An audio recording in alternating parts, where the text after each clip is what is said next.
Gaming news today is all about reactions. Arcraiders is reacting to calls for nerfs with one of the biggest problems in the game, according to the players. They also hit a pretty impressive sales milestone. I will be reacting to a video from GameSpot about how they claim Nintendo won the console war, and while I think Nintendo is the clear leader pretty much all of the time since the Switch came out, I don't necessarily agree with this video, and I'm actually going to want to find more videos like this. We really like to debate and disagree here, so if you ever have a video you'd like me to interact with and react to, throw it in the members only Discord or comment below with the description of the video and I can go and find it. There have also been some discussions about when the next PlayStation and when the next Xbox will come out. We've got a brand new trailer for the New Game Plus showcase that will be happening this week on Thursday. It is a creator-led event. The first marketing for Xbox has hit, and it's about cloud gaming as well as some other stories. I will try to use timestamps below. If anything ever doesn't make it into the show, like yesterday, we really didn't get into the story about the art director from Marathon leaving Bungie.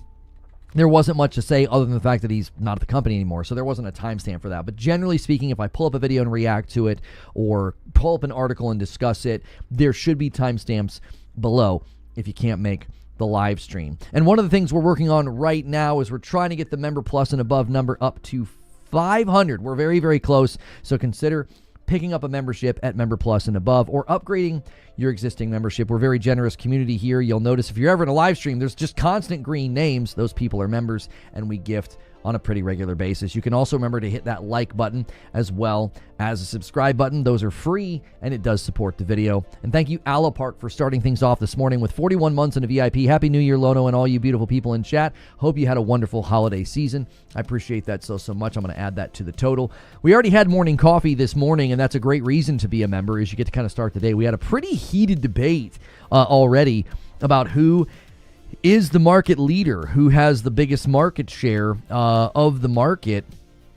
And to me, it's always kind of obviously been Nintendo, at least with the Switch 1. That's kind of the start of it. That's kind of the beginning of them becoming the biggest market share leader. We were sort of debating whether or not it should be about the revenue that you generate or the total sales. And I was saying, to me, it's total sales. So that's what we were debating this morning. The best console is the Fire Stick Luna. That's right. That's right. Switch really is an Xbox. I actually don't know, though. I mean, there's not. I don't know if everything's going to make its way to the Switch 2. We've seen some of the third-party ports go over there, and you know, they don't necessarily perform the best. Does it really matter? We don't benefit from it. I think it does matter. I mean, it matters about if you're trying to determine, you know, who you think has the most market share and what that means for how they can influence the market. I mean, that certainly has an effect. I mean, if you've seen, one of the frustrations obviously is when you have something that is so big and so large and so successful, they can get away with shipping games in a poor state like we've seen with Pokemon. I think there's certainly a reason to do that. The market leader is the PlayStation 2. That's correct. But yeah, I think it's a, you know, it's a fun discussion to have, to consider, you know, who really is the leader. I think it's an interesting discussion as well because it pertains to an ongoing discussion about whether or not, you know, are exclusives going away? Are they archaic?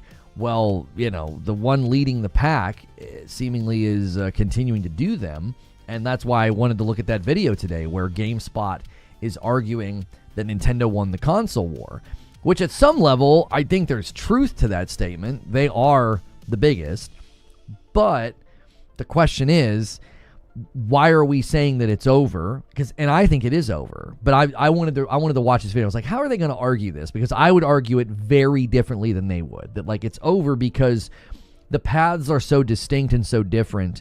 They don't really seem to be competing with each other anymore. They don't really seem to be going head to head on any of their value points, especially when you won't see, I don't think you're going to see PlayStation games make the jump to the Switch, and I think that's another avenue of keeping those systems very separate in what you use them for. Like, my wife and I are playing through Mario Galaxy 1 on the Switch 2, which the port for Mario Galaxy 1 isn't the best. We have had a really great time with it. We're near the end of the game. It's one of our favorite games that we've ever played together. And we've had a great time with it, but the camera's not the best. The port isn't the best. The gyro controllers, the motion control isn't as good for what you typically would have done on the Nintendo Wii in Mario Galaxy. But we've enjoyed it. But I definitely think that is an issue with the Switch, is that if you are, playing a third-party game that's been ported, you're probably not going to have the best experience with respect to performance. Even a game like Mario Galaxy that's a first-party piece of property, it hasn't been ported in the best way to the Switch 2. So, and I think that's fair criticism to be like, it's a great device, but it really isn't competing on that front. And it's not trying to. I think that's why you could probably say there really is no battle between the consoles. The Switch is not attempting to carve out a piece of that market. It's just not. And, and PlayStation they don't seem to be concerned with competing against either Xbox or Steam. There just doesn't seem to be oh no, we better make sure and do this, or we better make sure we do that. I think that's where a lot of the discussion kind of gets lost. Am I connecting to Amazon Prime or Twitch or Discord? You go to Twitch to do it. Yeah. You just go to Twitch. I mean, you could just Google it. There's probably step-by-steps. You're going to have an easier time with a Google guide than us trying to do it in a chat or me in a live stream. There's usually just like steps. It'll be like, go to your account, click on this, do this, da-da-da. It'll walk you through it. I think PlayStation and Nintendo aren't competing anymore. I don't actually think they've been competing for a long time. I mean, there was probably an era of time where you could argue that they were competing, but I don't think they've been competing for a long time. Like, I think as soon as... To me, when the beginning of the end was when the Switch 1 came out. They were clearly not setting their sights on competing. They were going in a completely different direction. And I think similarly, Xbox did the same thing. They were just like, we're going in a different direction. That infamous podcast where, Phil said, we're not in the business of out-consoling PlayStation and Nintendo. That was him saying something kind of similar. It's like, we're going to go off on a different path here. And I think now that those pathways are very, very easily visible, there just doesn't seem to be, they don't seem to be competing. Because, like, imagine a future where you have a Switch 2, you have a PlayStation 6, and you have a Magnus or a Steam machine. So your living room is completely set up. You can play anything that comes out. Well, all of those devices were not really competing for you to buy one instead of the other. That's where I feel like a lot of the framing here is off in the discussion. It's like, well, why would I ever need to buy that? Why would I ever need to buy a PlayStation? Everything's coming to PC. And it's like, well, no, it's not. And you have no idea how long you have to wait. If you're happy to wait, that's fine. You can wait. But generally speaking, I think the three devices, the Magnus, like a PS6 and a Switch 2, they're just going to be so different in what they offer. I don't see them as like competing purchases. I just don't. If there is a person who is deciding to buy into one of these and they're deciding, oh, I'm only going to get one, I think that would be a very unique customer at this point. Like, one of the arguments that's been made a lot lately is, oh yeah, the console user base isn't growing. It's pretty much the same people every year. Okay, let's grant that point. I think PlayStation could find growth in China and the India market, as well as their MENA project. But let's just say that that's true. Well, I think it would then sort of stand to reason that a lot of those people would not view these items as competing any longer. They would either have some of them or all of them. Now, there's certainly going to be people that are like, I only need one. I only want to buy one. I'm only going to have one. Like, they're only going to have a Nintendo or a PlayStation or a PC.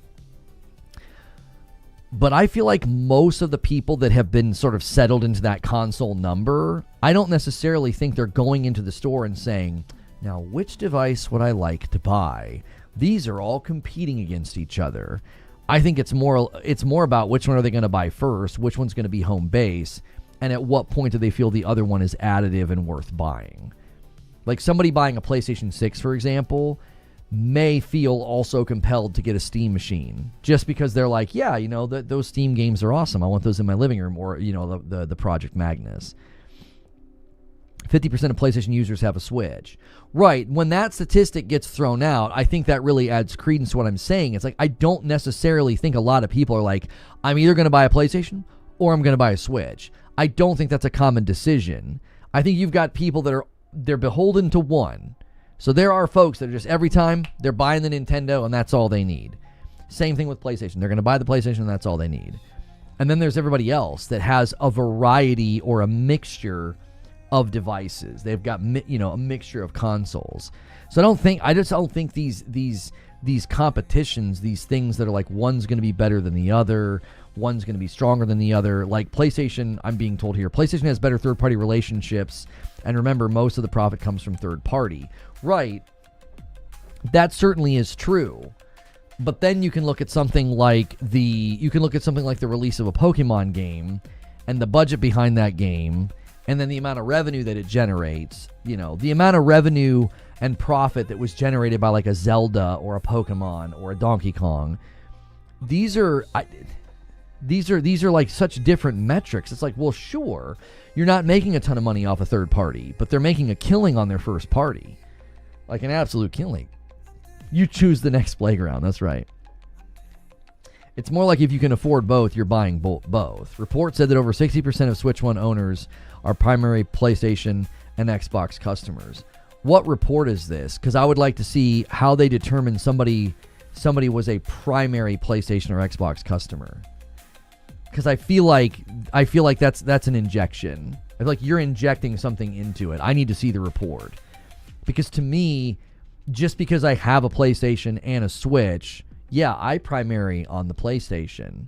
But how could you possibly know all those people are primarily, like, Switch isn't their primary? Right? Like, Nintendo owns 33% of Pokemon, and Pokemon is the most profitable franchise ever. Right. Pokemon and Hello Kitty are literally the leading franchises in the world. This is true. Hello Kitty is everywhere. Maybe if we get a new PlayStation handheld and that thing gets Astro Boy, I might be interested. It came out years ago. I'd have to look it up. I mean, so you're claiming, okay, 60% of Switch users are primary Xbox and PlayStation owners. Because you're putting in primary. I don't know how you could do that. As of 2026, and this is AI, so this could be something we need to check. Research indicates that 76% of U.S. gamers identify the Switch as their secondary console, used alongside a PlayStation or Xbox. So it does seem to be that there is data to back up what you're saying. That doesn't necessarily mean that they don't have more out in circulation, though. Like, it being secondary is kind of adding credence to what I was saying. Like, that's not really where you go for third party. You buy it for the first party Mario games or Zelda games or what have you, which means it's not going to be your primary console. If it's not where you're buying your Madden, your 2K, your Call of Duty, then you would consider it a secondary device. Like, that makes sense to me. It also doesn't take away from the fact that Nintendo has an insane market share. I don't think they care either. I don't think they care. The attach rate of Mario Kart was absurd. Like, you know, the Zelda games always top the sales charts. It would be probably a stat that doesn't really concern them. Like, in their mind, if they're like, hey, that's fine. We're so good. Like, think about it like that. Like, Nintendo's like, we're so good. People that primarily game on a PlayStation or an Xbox, they buy our device. Like, that's a pretty... I would call that a flex. I wouldn't think of that as a negative. It's like... people that are already sort of, you know, locked in, and this is where they game, they're also buying our device. Okay, that's great. They probably think that's a celebration. Like, let me say it another way. I don't know if Nintendo's ever come across as trying to be your primary gaming hub. They don't really try to go out and broker these third-party deals. I mean, they're trying maybe a little bit this time with things like Duskbloods. Like, it seems like they are trying to be a little bit more forward on that strategy of, oh, you want to play that game? It's not even our game. It's third-party. Yeah, you got to come over here to play it, right? Historically, not historically, during the Switch 1 era, they weren't really doing this that much, and yet they have so many exclusives. I don't think they were like going out and saying, we're going to have that. That's one thing in the video later you're going to see. They have so many exclusives that just never end up going anywhere else. Now, some of that's because whoever's behind the game might think that, like, that wouldn't sell well on PlayStation or PC or Xbox or what have you. And it could just be an ongoing, exclusivity deal in perpetuity or something, or it could be an ownership thing. Maybe it's, like they don't necessarily own Pokemon the way they do Mario, but it's basically theirs within the gaming world. Sony and Microsoft must envy the Nintendo attach rate for many average games. I don't know if has the attach rate always been that high? Do we have reports on other attach rates? Like the Mario Kart attach rate was absurd, but they were also making it really... It was kind of a no-brainer. If you were going to buy a Switch 2, you were going to buy the Mario Kart bundle. Like, come on. Like, that was a little bit of a help, to the attach rate. Do we have other attach rate percentages? Like, what was Breath of the Wild's attach rate? Do we know? And I think, were they selling bundles of that? I can't remember. Breath of the Wild attach rate.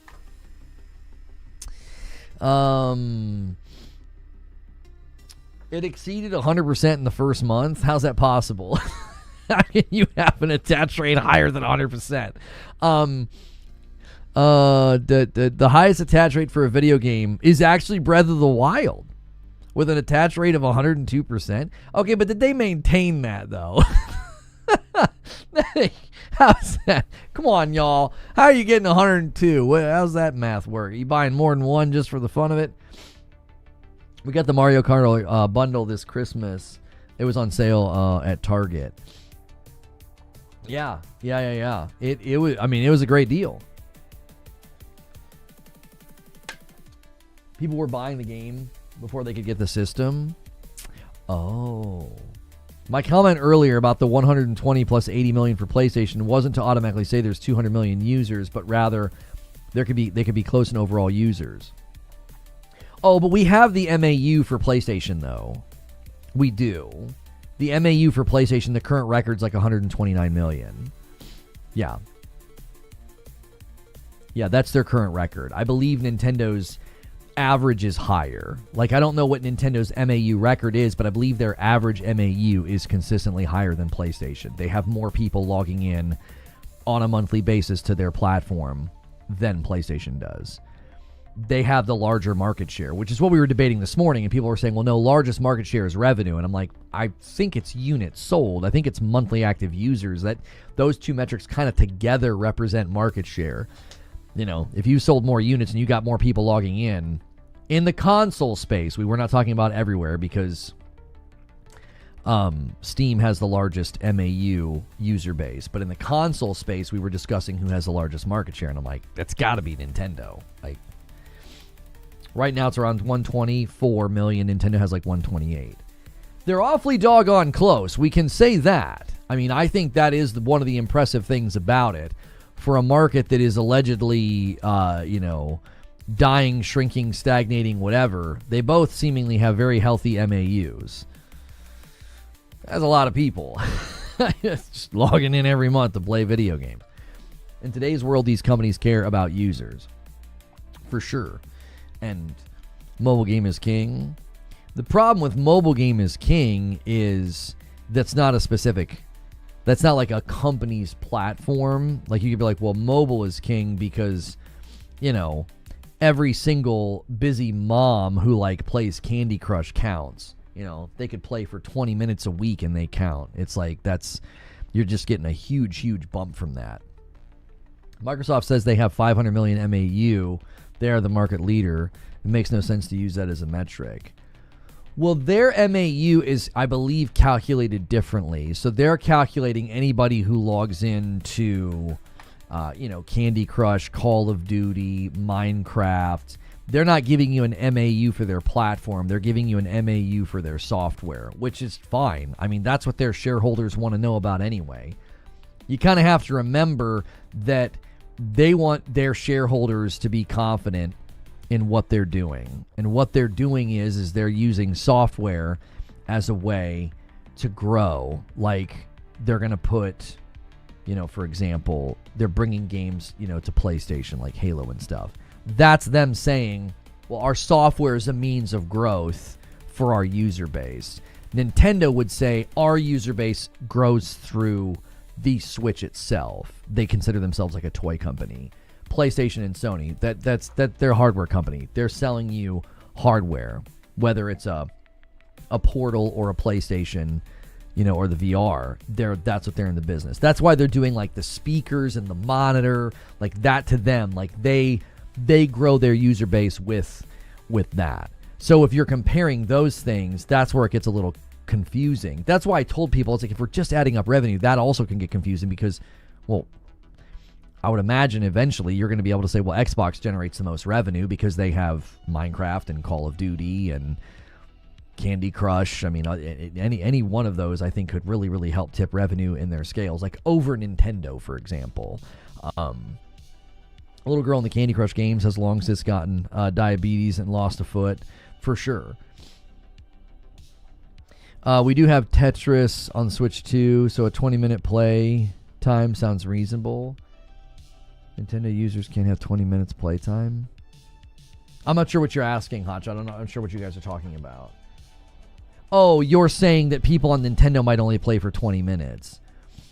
I mean, on average, I would say somebody opening up their phone to play a game while they're on the toilet, like Candy Crush or something, you're probably going to have, like, if we're creating a chart and we're saying how many people in a given week game on their phone for less than 2 hours, okay?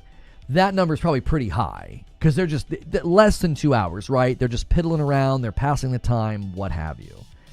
I'm not saying all of the users are doing that. I'm saying I want you to fill a bucket of people who only come to their mobile phone to play games for less than 2 hours, okay? The rest of the people that play more, we're not adding up. We're just adding up the people who play less than 2.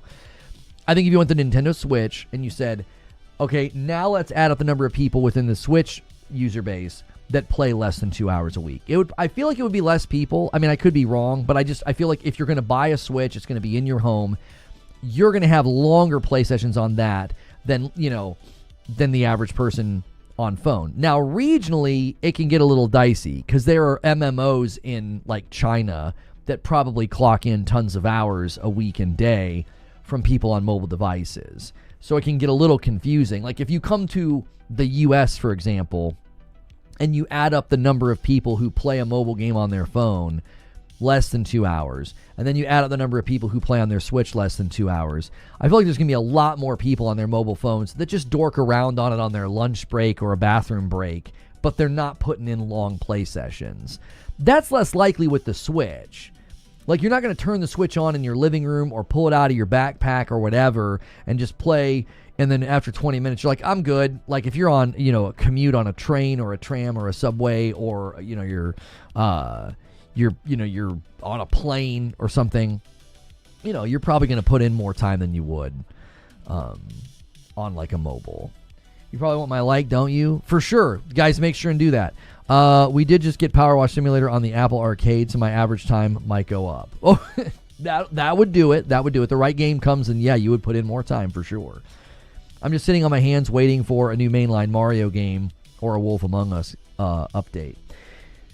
Yeah, a mainline Mario would be nice. Like I said, my wife and I are playing through Mario Galaxy 1 on the Switch 2. We're having a good time with it. We played it back when it was on the Wii. We had a good time back then. It was one of our favorite games from that time. We're going to probably move on to Mario Galaxy 2, and we enjoyed both. I would say Mario Galaxy 1 is not the greatest port to the Switch 2. The motion controls aren't great. Mario acts really weird sometimes, like he runs in a circle or he runs the wrong way because the camera and the orientation of the character, I think, can get confused. There'll be times where Madam's like, "What are you doing?" I'm like, "I don't." He's just running in a circle, and he just goes like this sometimes. Like some of the controls in the camera aren't quite the best. We're having a good time with it, but they didn't do a great job with the port. John always with a 52-month re-up says, Nintendo talk without super googly comment just feels wrong. 52 hype man, 52 months in a VIP. Let me add you to the total. Thank you so much. Anytime you guys are a member plus or VIP, it adds to the total, so thank you. Power Wash 2 was fun. I may try the new Horizon MMO on my phone. We'll probably get a Nintendo Direct sometime next month, so we'll see more games. Yeah, I really, really like when they do events at the beginning of the year. I like that Xbox does the Developer Direct. I would love for PlayStation and Nintendo to do something similar. Like, just kind of set the stage for the year. You know, PlayStation does the montage trailer, but, like, it's just a bunch of games that we kind of already know are coming out. I kind of like when we hear from the developers. I like when we hear, you know, about the games that year. Waiting for an announcement of Star Fox. There's a game coming to Steam that's like a love letter to fans of Star Fox. I forget the name of it. If Zubair's here, he might remember. I think it's on my Steam wishlist. I can find it for you. Blue Skies something. I can't remember it now. Let me see if I can find it. I feel like it has the name Blue in it. Wild Blue Skies. If you love Star Fox, make sure and wishlist Wild Blue Skies. Really, really cool art style for the cutscenes and stuff. It very much like an anime.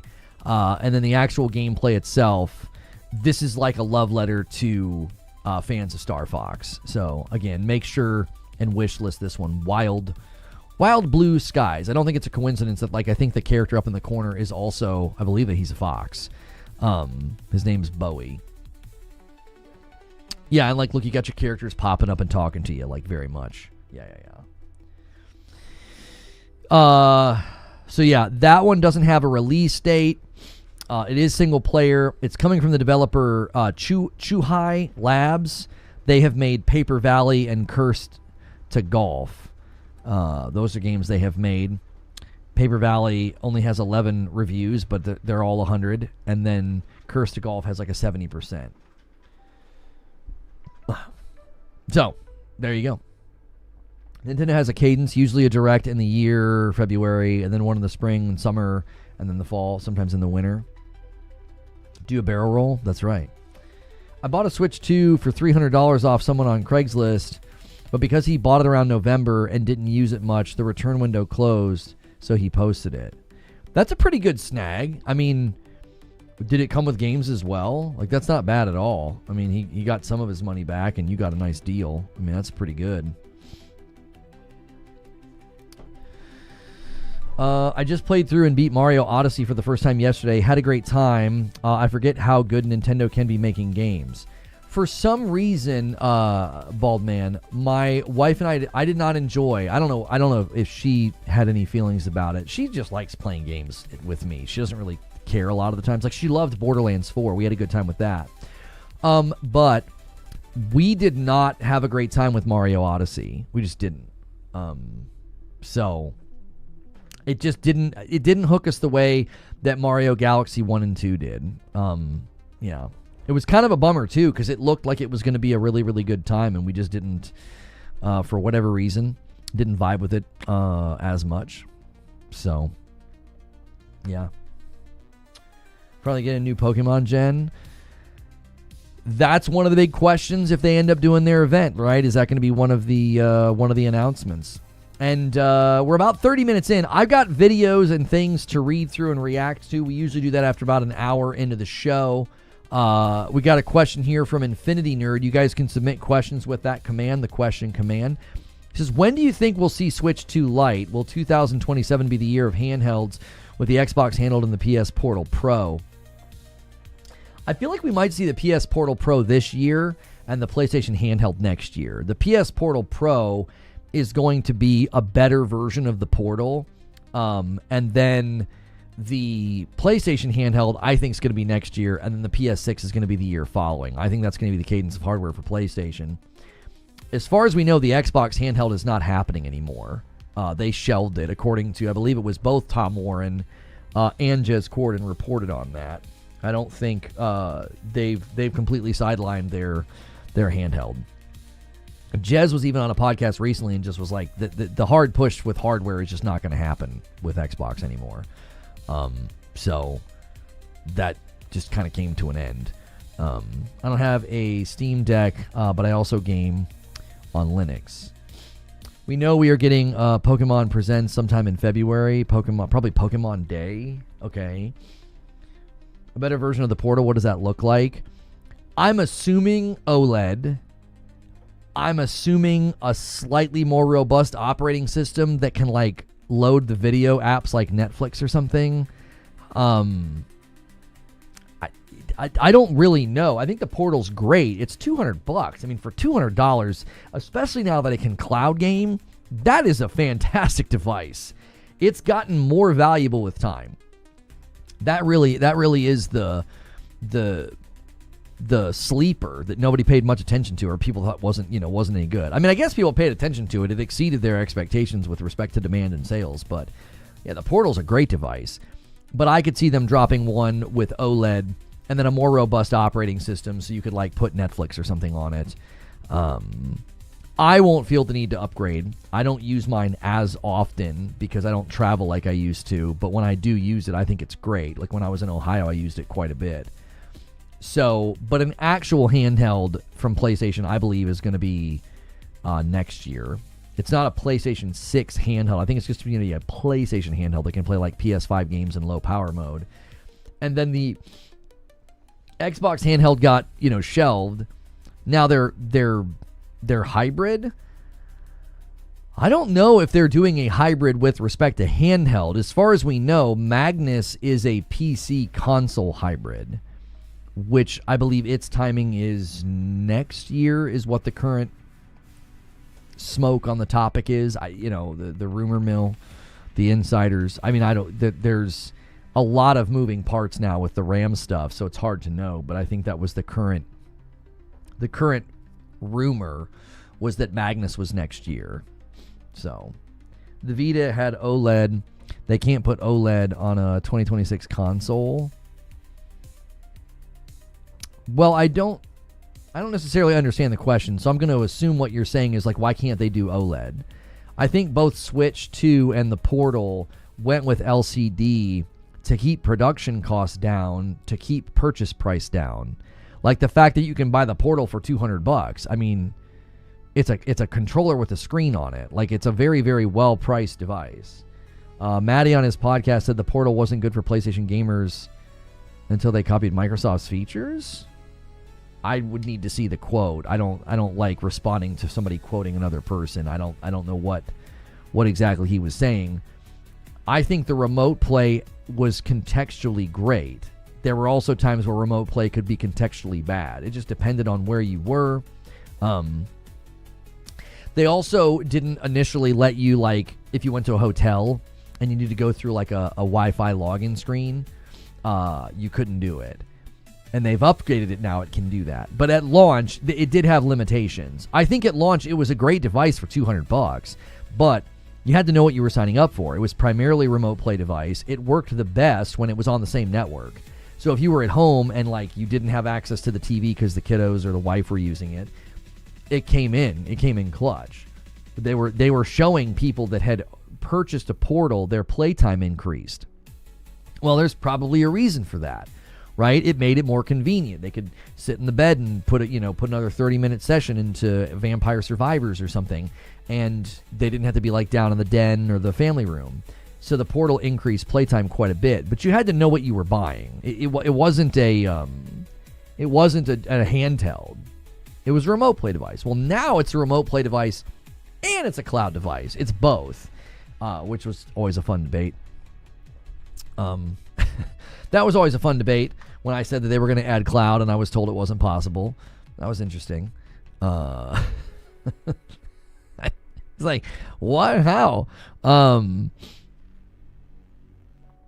So, yeah, I think that device is solid. But if you don't want an LCD and you want an OLED, I would imagine they'll have an OLED model for you that then again could have like a slightly better operating system on it.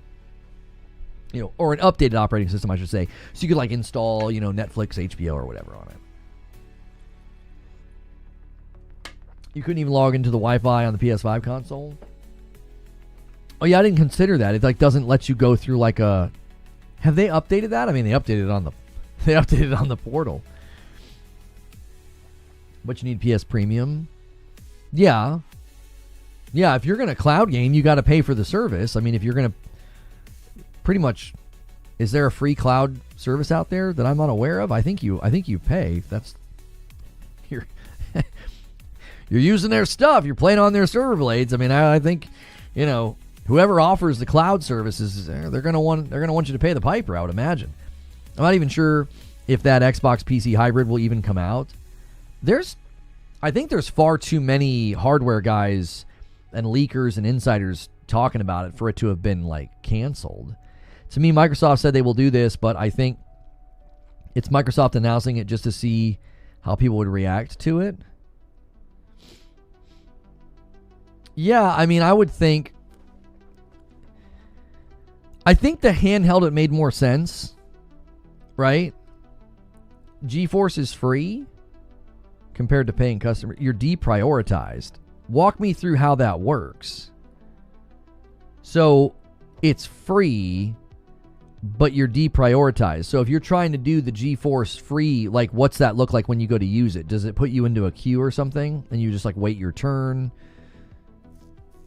I'm not familiar with that. Like I was like, I'm not aware of a free cloud service out there. GeForce, you have to own the games.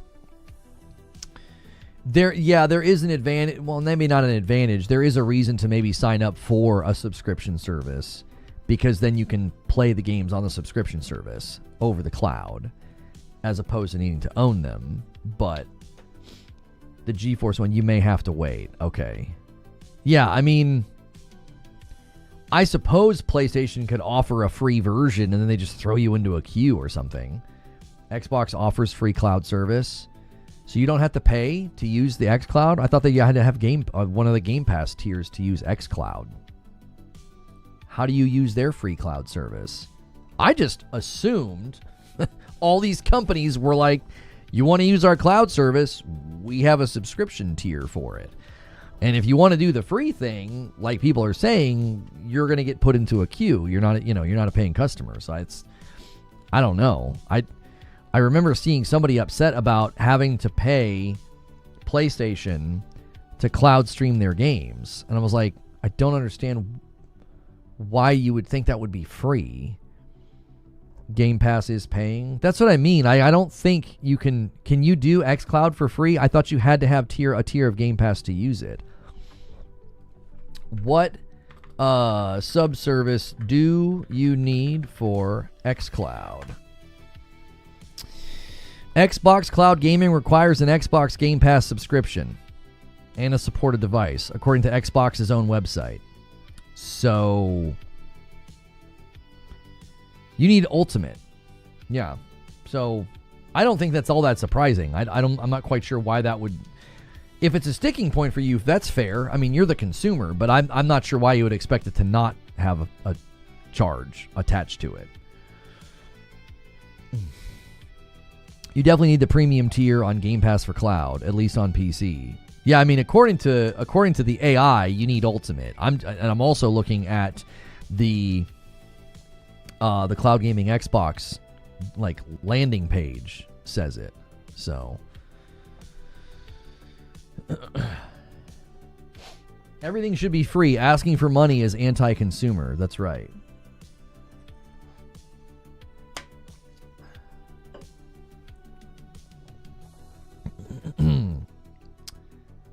I told Xbox fans Z2 Extreme wasn't going to be elite for the ROG Ally. They literally told me to wait for the tools.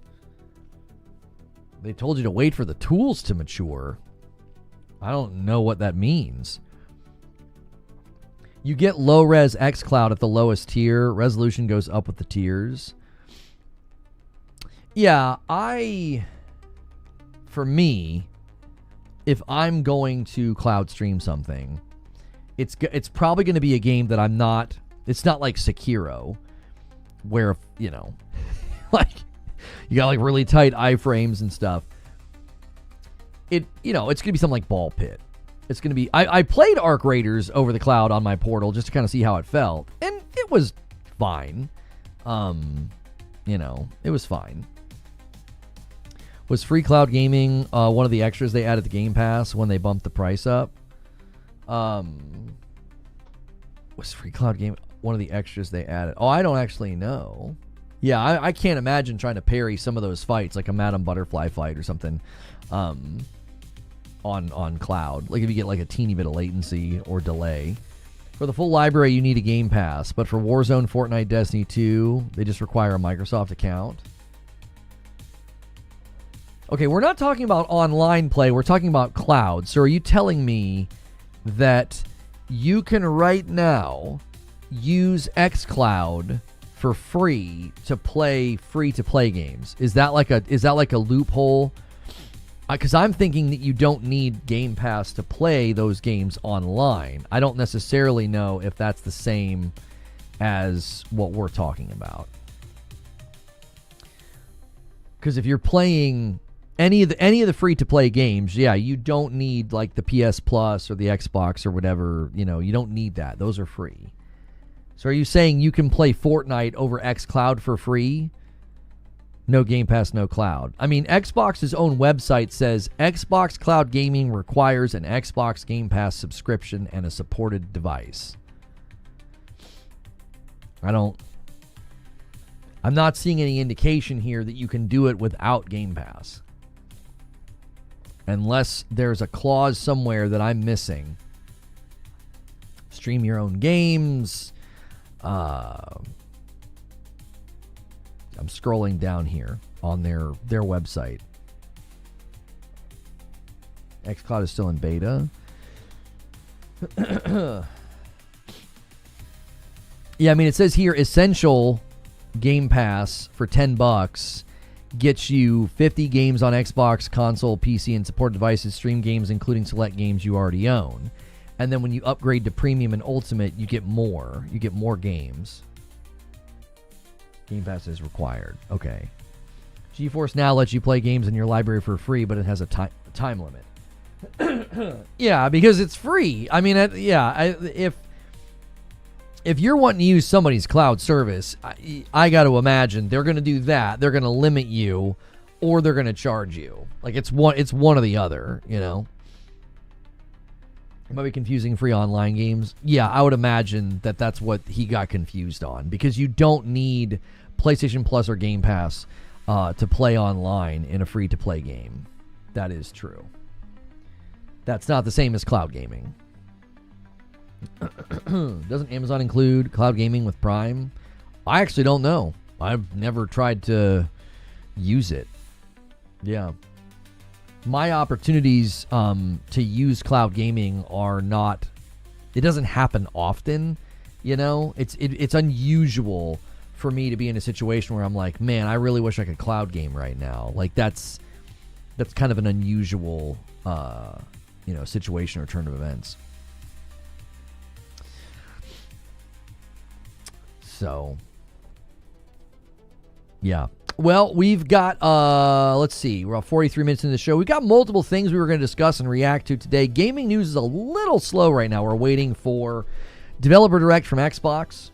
Probably going to get announced any day now. There is an event on Thursday that we will be covering. And, yeah, let's see here. Yes, Amazon includes Luna, their streaming service with Prime, but it's a light version. Okay. All right. Yeah. At the end of the day, if you're going to cloud game, you're probably going to have to pay, and you're probably going to have some type of a limitation, whether it's a little bit of latency or you have to pay. You have to own it. It might not be. Some games you can't cloud game that you own. Like I don't think on PlayStation, I can play like Returnal over the cloud. So I have to remote play that one. So there are limitations. When I was grinding for those those weapons, it would have been nice a couple of nights to be able to cloud stream it. Yo, what's good, Hilly?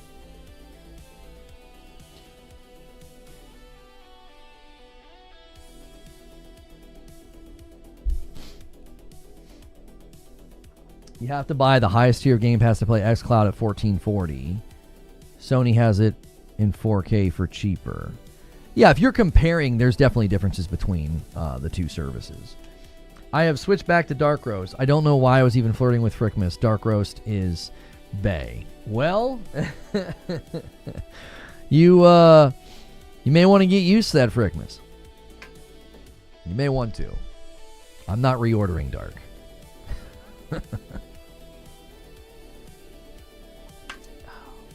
Not sure if you want Cloud Returnal with the tight action. Well, what I was doing was very specific, so it would have been fine. I was just grinding, biome, whatever it was. You better re-up. No, I'm not going to. No. Yeah. Yeah. Once coffee's out, it's out. It's over for Dark. He's seen the light. No. Not doing it. You mean that the other way around? No, yeah. Once coffee's out, it's out, boys. Buy it. Let's see. Let's pull up. This just happened, by the way. You Starkey's not reordering Frickmas? I'm not reordering any of it. Once it's out, boys.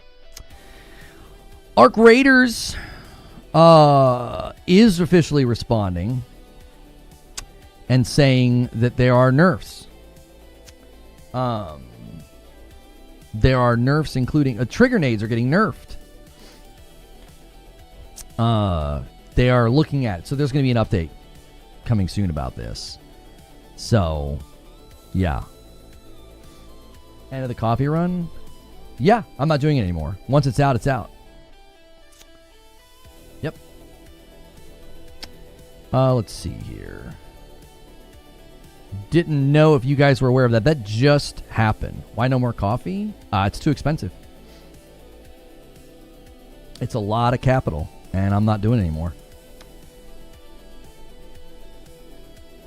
Yeah, the trigger nades, if you guys have seen the clips, it's pretty bad.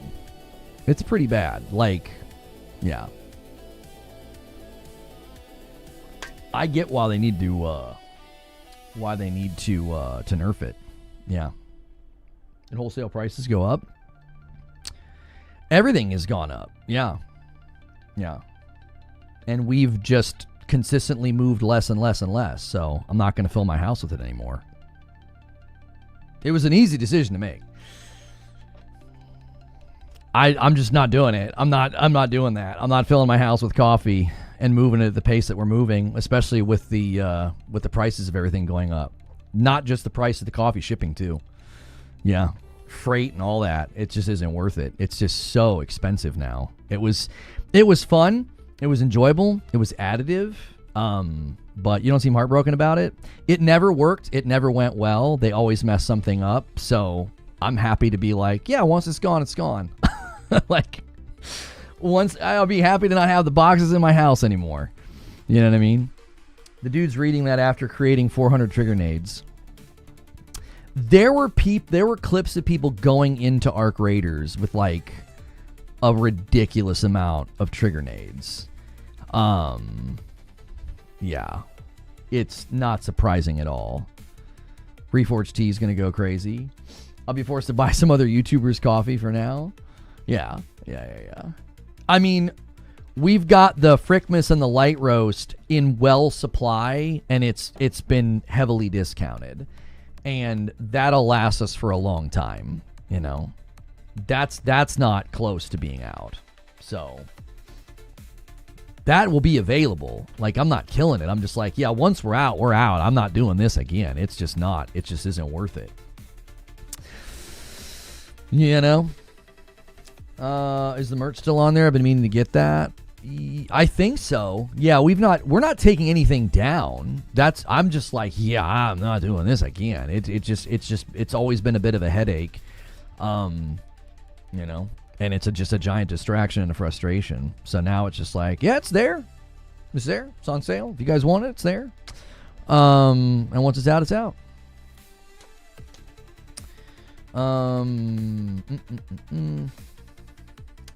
Tea over coffee. Now, we don't need to start a war, boys. Okay. Could always sell cookies, for sure. That's right. Oh, let's see here. Where are we? We're at the 50-minute mark. Okay.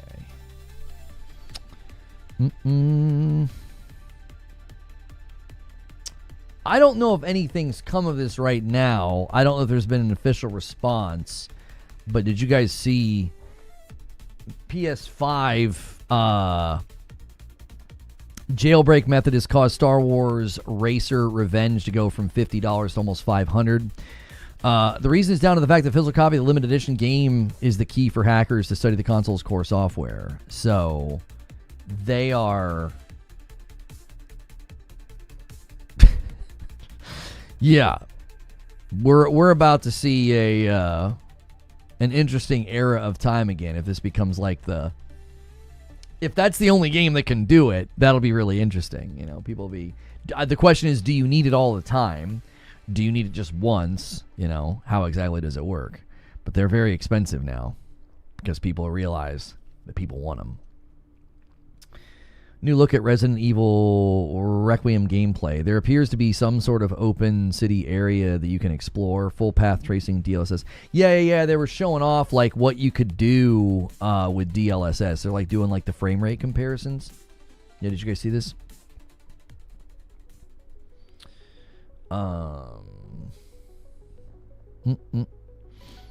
It's not a ton of footage, but yeah, they're showing it off with path tracing here. They were 500 a few days ago. Got to be higher now. Man.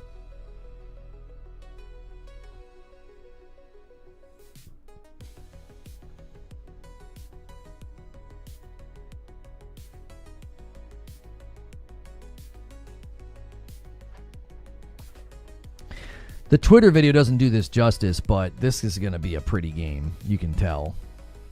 You can tell it's going to be a pretty game.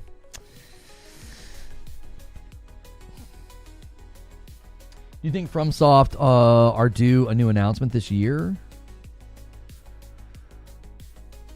I mean, they did Night Rain last year, right? I don't know, because I would imagine that they're going to be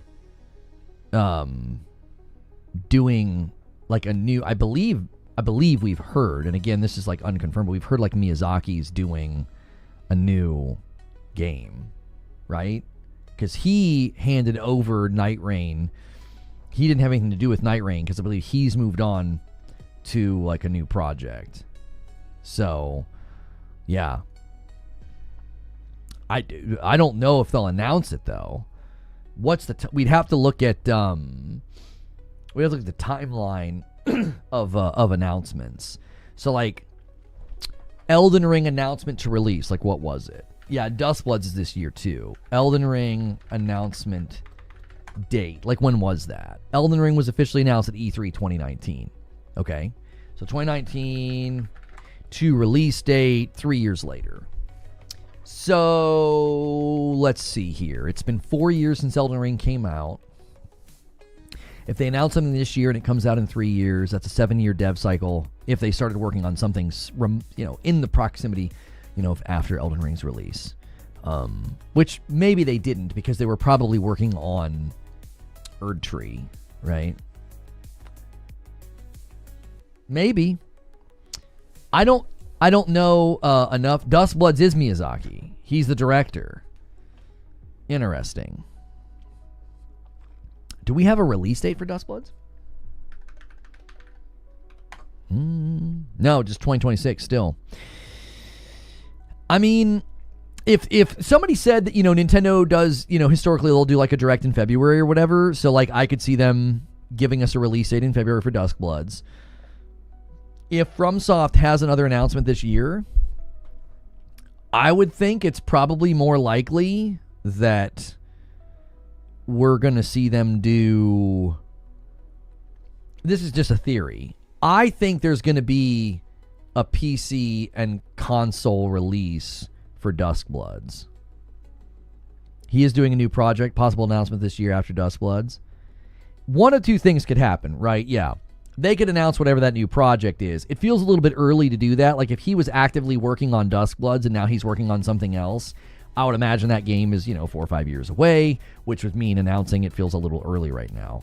So I could see them instead, after a certain period of time, whatever this... Because I don't think Duskbloods is going to stay exclusive to the Switch.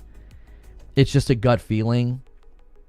I don't care either way. The game doesn't appeal to me, like, at all. Like, it's an 8-player PvE game. That doesn't appeal to me in that genre especially. That doesn't appeal to me. So, like, I'm not, like, hopeful. Like, oh, man, I really hope it comes to other platforms. It just doesn't feel like something that would stay exclusive to the Switch. I'm not even sure how well it's going to do. I mean, we've seen a lot of games. Elden Ring, especially, I think is a really good test case. Like, Elden Ring is a really good test case because Elden Ring, you've got performance issues on the Switch 2 that came out. They wouldn't let people capture what that was Gamescom or wherever it was. That's the same engine. So, very similar art style and assets. Like, I don't see massive differences between them. So, I'm like, I don't know, man. Duskbloods is probably not going to run all that well. Is that going to be a game that has a huge audience on the Switch 2? You're sitting on a platform that makes most of its sales on games like Pokemon and Zelda and Mario and Donkey Kong and Metroid. I just don't know. There's something about it that just has felt weird from the beginning, and I think it would be very weird for FromSoft to be like, "Oh no, yeah, that's an exclusive in perpetuity." Okay, do we need to look at the global sales of Elden Ring to think that might be not a great idea? Like I'm sure Nintendo sweetened the deal, but Duskbloods as a PvE game, and we know Night Rain was successful. Night Rain had great player numbers, right? Isn't one of the most downloaded mods for Elden Ring the seamless drop-in, drop-out co-op? So there's a huge audience for a game like that. I connected Amazon, Twitch, and Discord. Does that add to the total? Well, you've got to go. If you have a Prime, you've got to go use it there.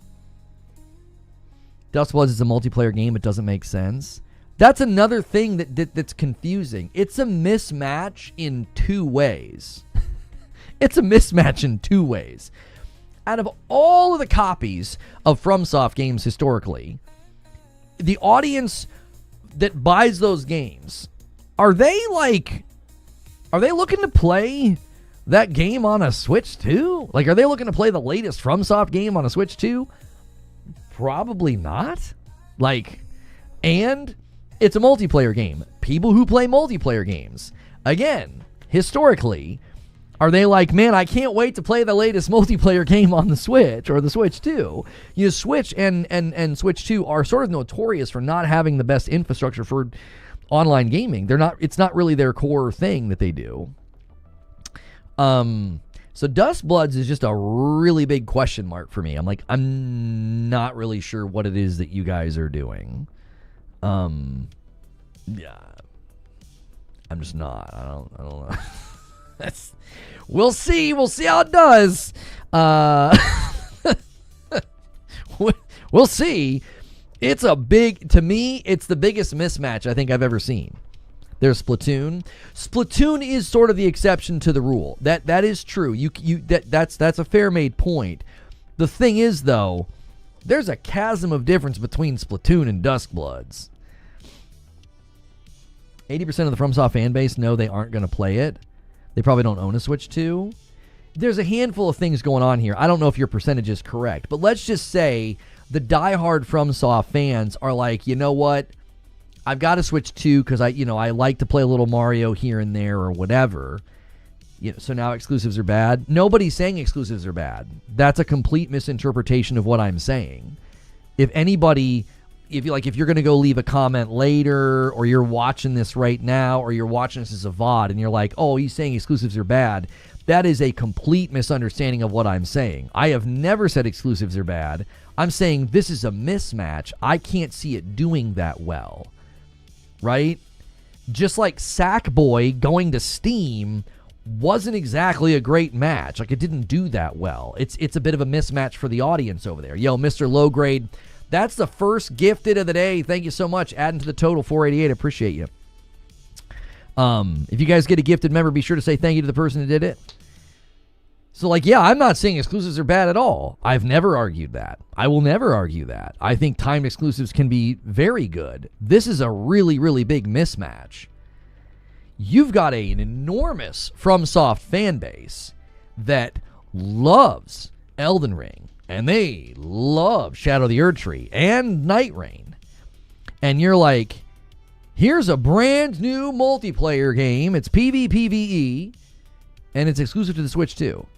So one of two things is going to happen. Well, a handful of things could happen here. You're hoping that the existing people that are on Switch 2 suddenly are like, oh yes, this is the kind of game I love. I really can't wait to play this. I think that's unlikely. I think the vast majority of the people who buy a Switch 2 and they love it and they play on it, I don't necessarily think they're going to go from Donkey Kong Bonanza to Duskbloods, okay? Then there are the people that just love FromSoft, so they may have a PlayStation, an Xbox, or a PC. Those people, I think, are going to be more prone, I'm not saying all, but they're going to be more prone to say, the performance on the Switch is not that great for games like that. I just got to the stream, so did I miss something then? Okay, let's recap. So you come into the stream and you instantly presume we're arguing that exclusives are bad. Nobody in chat's arguing exclusives are bad. I'm not arguing exclusives are bad. Your question's a little strange, if I'm honest. Maybe you should have asked the question, what are we talking about? No, I didn't see, maybe somebody in chat did it. Correct me if I'm wrong, but I didn't see anybody in chat saying exclusives were wrong or bad. I was saying this is a mismatch. I don't think it's going to go very well. Part of my argument in it being a mismatch is that certainly this is going to come to other platforms in the future. Not because I'm interested in playing it. I'm not what do they call it? Port begging. I'm not port begging. I'm not oh, please bring this to PlayStation. This is a game I wouldn't touch. Right? I was going to play Night Rain for an afternoon, and that was probably going to be it. I didn't end up playing Night Rain because we didn't have anybody to play with. I wanted to play with the audience. We had somebody on PC. We had somebody on Xbox. I was on PlayStation, and it doesn't have crossplay. Well, does it have crossplay now? It didn't have crossplay at launch. Right? So I'm saying this is a bit of a mismatch, which to me says FromSoft, they have to know. FromSoft has to know that this is not, it probably doesn't have a huge audience on the Switch 2. The other factor in the equation is there anything else fun to play? If I only liked FromSoft games and I wasn't playing anything, I could see myself picking up a Switch 2 for that. However, there are other games to play. Then the real question becomes, Ginger, is it going to run at a level that they're going to enjoy? The footage we saw of Elden Ring on Switch 2 looked pretty bad. I mean, it was bad. To the point that, they weren't even letting people record footage. It was somebody's cell phone footage. And people started well, it's because it's a cell phone. I'm that's not why it looked bad, right? I came into the stream and you're talking about how the game shouldn't be exclusive. No, I was not talking about why the game shouldn't be exclusive. That's another false summary. Every other time I've heard you talk about exclusives, your forum, it just threw me off. Yeah, I did not at all say that it should not be exclusive. I didn't say that. What I was saying is it's a mismatch. I don't think it's going to be that successful. Therefore, I think it's a timed exclusive. I don't think it's going to be an exclusive in perpetuity because I don't think it's going to be that commercially successful. Yeah, they literally delayed Elden Ring to the Switch too, because I don't think they're going to get... I think it's really going to struggle. I mean, if we're honest, Elden Ring never ran that great to begin with. Like, it took a little polish. The PS4 version ran more consistent on the PS5 than the PS5 version ran on the PS5. Like, you just got better and more consistent frames and frame timing. This just feels like a mismatch to me. So again, I think the question was, is FromSoft going to announce something new? And I said, I think... Winged Wheel, thank you so much for the gifted member bump on the line to 489. I appreciate it.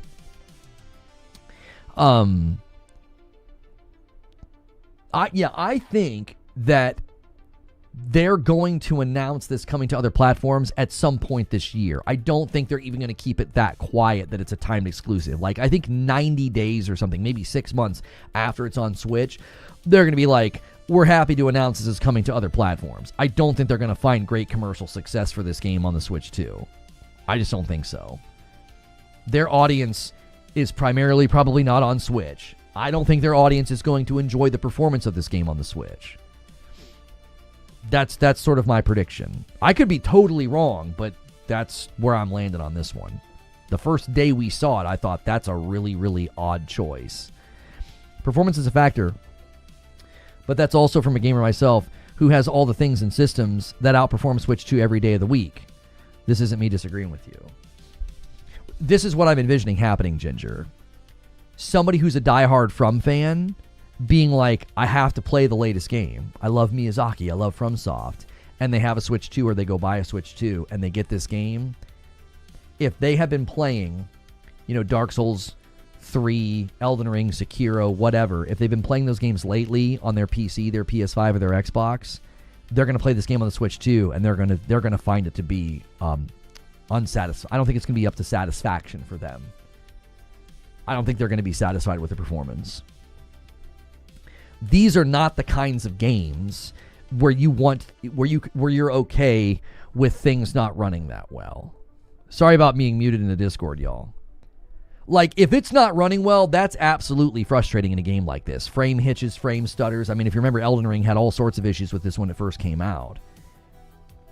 If they're a diehard fan, they have something better than the Switch 2. Yeah. I think the vast majority of the people who would, label themselves as a FromSoft fan, I bet they expect good performance from the game. And I wouldn't be surprised if they primarily game somewhere that's not the Switch 2. Like, if you did a poll of people who consider themselves big FromSoft fans, wouldn't surprise me in the least if they're like, yeah, no, I don't primarily game on the Switch 2. And yes, performance of the game matters to me. Lest we forget this as well in the discussion, this is a multiplayer game, y'all. Are you going to be able to just boot up and play solo? Do you need people to play with? How's the connection going to be? How are you going to communicate? They launched Night Rain without any kind of game chat. They launched Night Rain, and it didn't have crossplay. Okay, this isn't going to need crossplay. It's just on Switch 2. So that's another question. Are people going to boot this up and be like, hey, wait, so hang on a second. Again, these are questions that I don't think necessarily have been answered yet. Do I need people to play with me? Can I play solo? Is there matchmaking? Will I get thrown in with randoms? If I get thrown in with randoms, how do I communicate with the randoms? How's the connection? How's the, is it going to be laggy? Is it going to run well? I don't know. It seems like a recipe for just not great results is what I'll say. It just doesn't seem like a recipe for great results. Nintendo is not known for two things: online multiplayer infrastructure that's worth a darn, and they're not known for high-performant games. They're just not. That's not what they're known for. I don't know.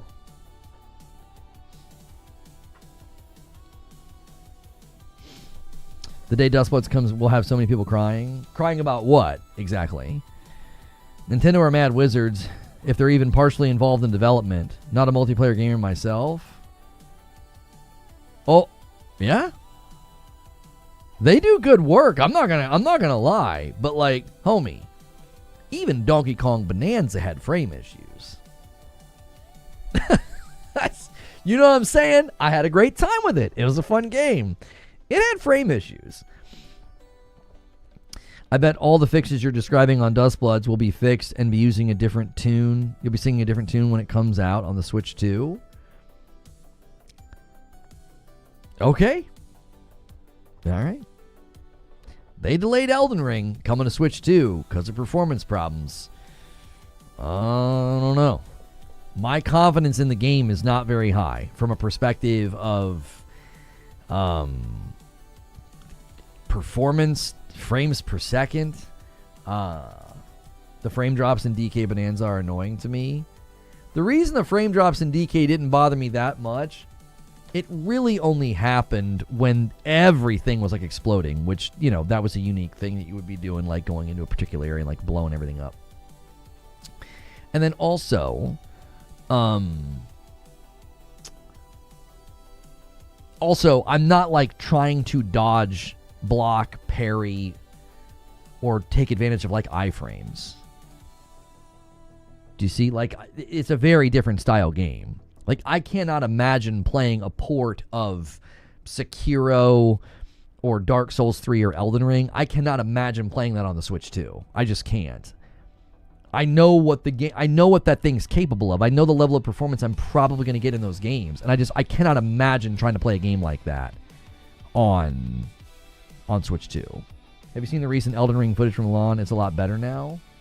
So there is official captured footage of Elden Ring on Switch 2. Where? Is it on YouTube? Elden Ring Switch 2 gameplay. Where is this footage?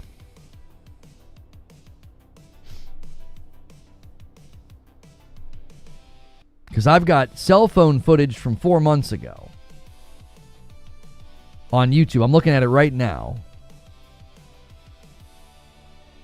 There's a guy here. I played Elden Ring Tarnished Edition preview on Switch 2. First impressions. Corey DeFlame has a video. I don't believe it's got captured footage, though. You're overestimating the size and scale of Dustbloods. I don't think it's a size and scale thing. If you remember, the footage that went viral on Twitter of Elden Ring on the Switch 2, it was the first boss fight. That's like a tiny little area. You're not even in the open world yet. You're just in this little intro area, and it ran pretty poor. Search Milan. Elden Ring 2 Switch gameplay Milan.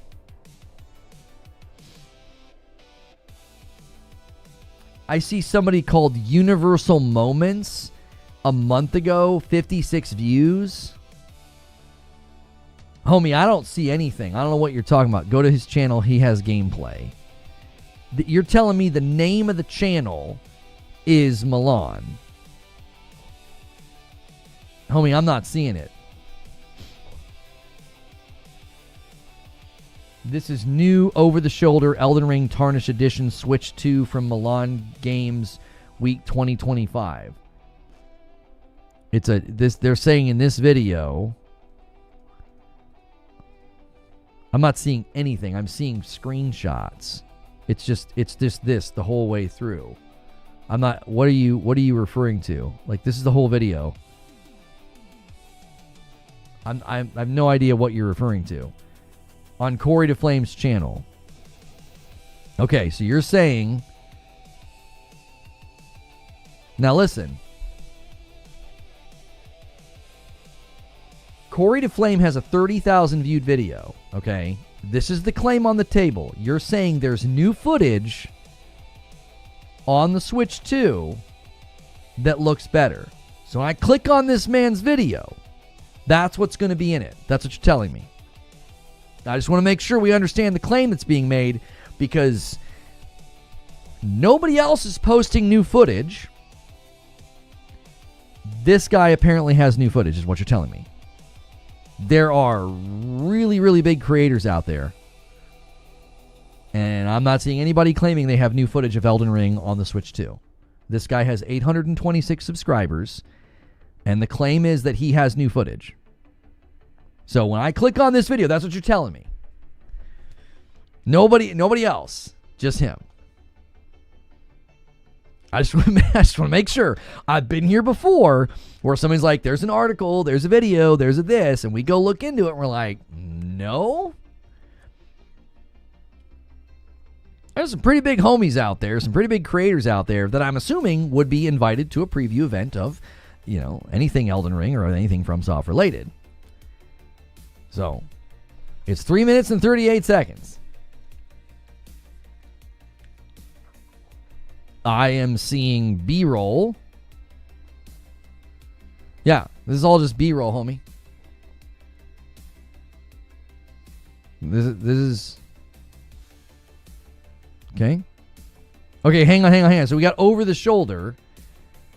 Now, see, I'm not showing this because they started taking tweets down. Come on. It's still doing the same thing the last time I saw it. This is the same over-the-shoulder footage where the frames are dropping and it's really stuttery.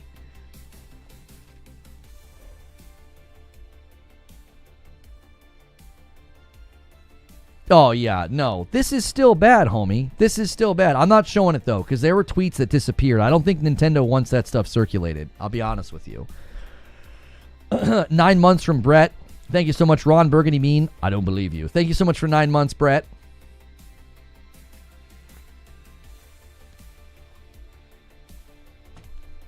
As I said, there's not new footage of Elden Ring 2. I'm sorry, of Elden Ring on the Switch 2. I misspoke. Elden Ring 2? Yeah, it was confirmed right here today by mistake. Yeah. No footage.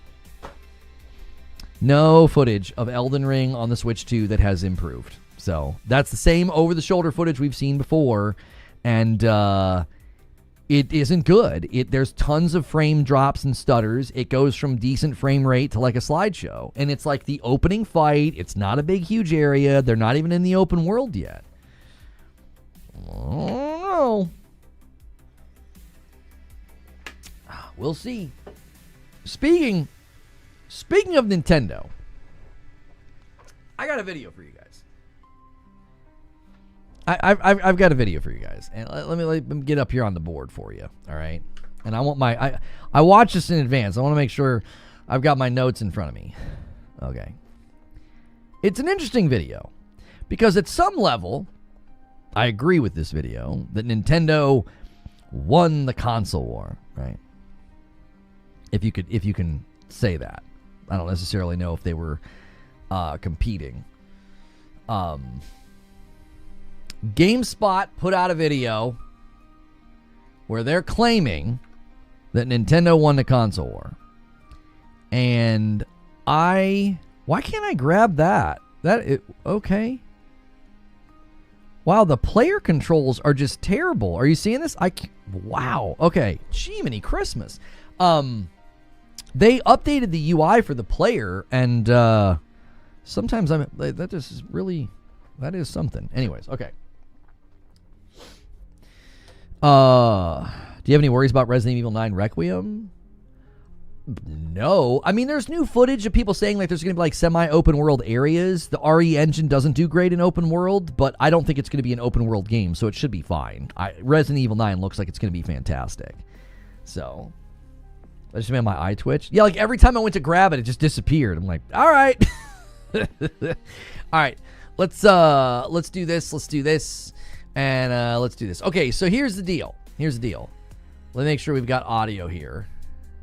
Ladies and gentlemen, the console war is over. Okay. Okay. He's very theatrical. Okay, he's very theatrical. Let me turn my music off. I don't know if there's music in this. All right. So the premise of this video is that the console war is over. Nintendo won the console war. At one level, I agree with the premise that, like, Nintendo's the leader. Like, they have the best, units sold, market share, highest MAU. Like, we're thinking in console space, right? Console space. They are clearly, a winner in a certain competition or race or whatever you want to call it. However, I watched this video and I find the argumentation in this video to be not great.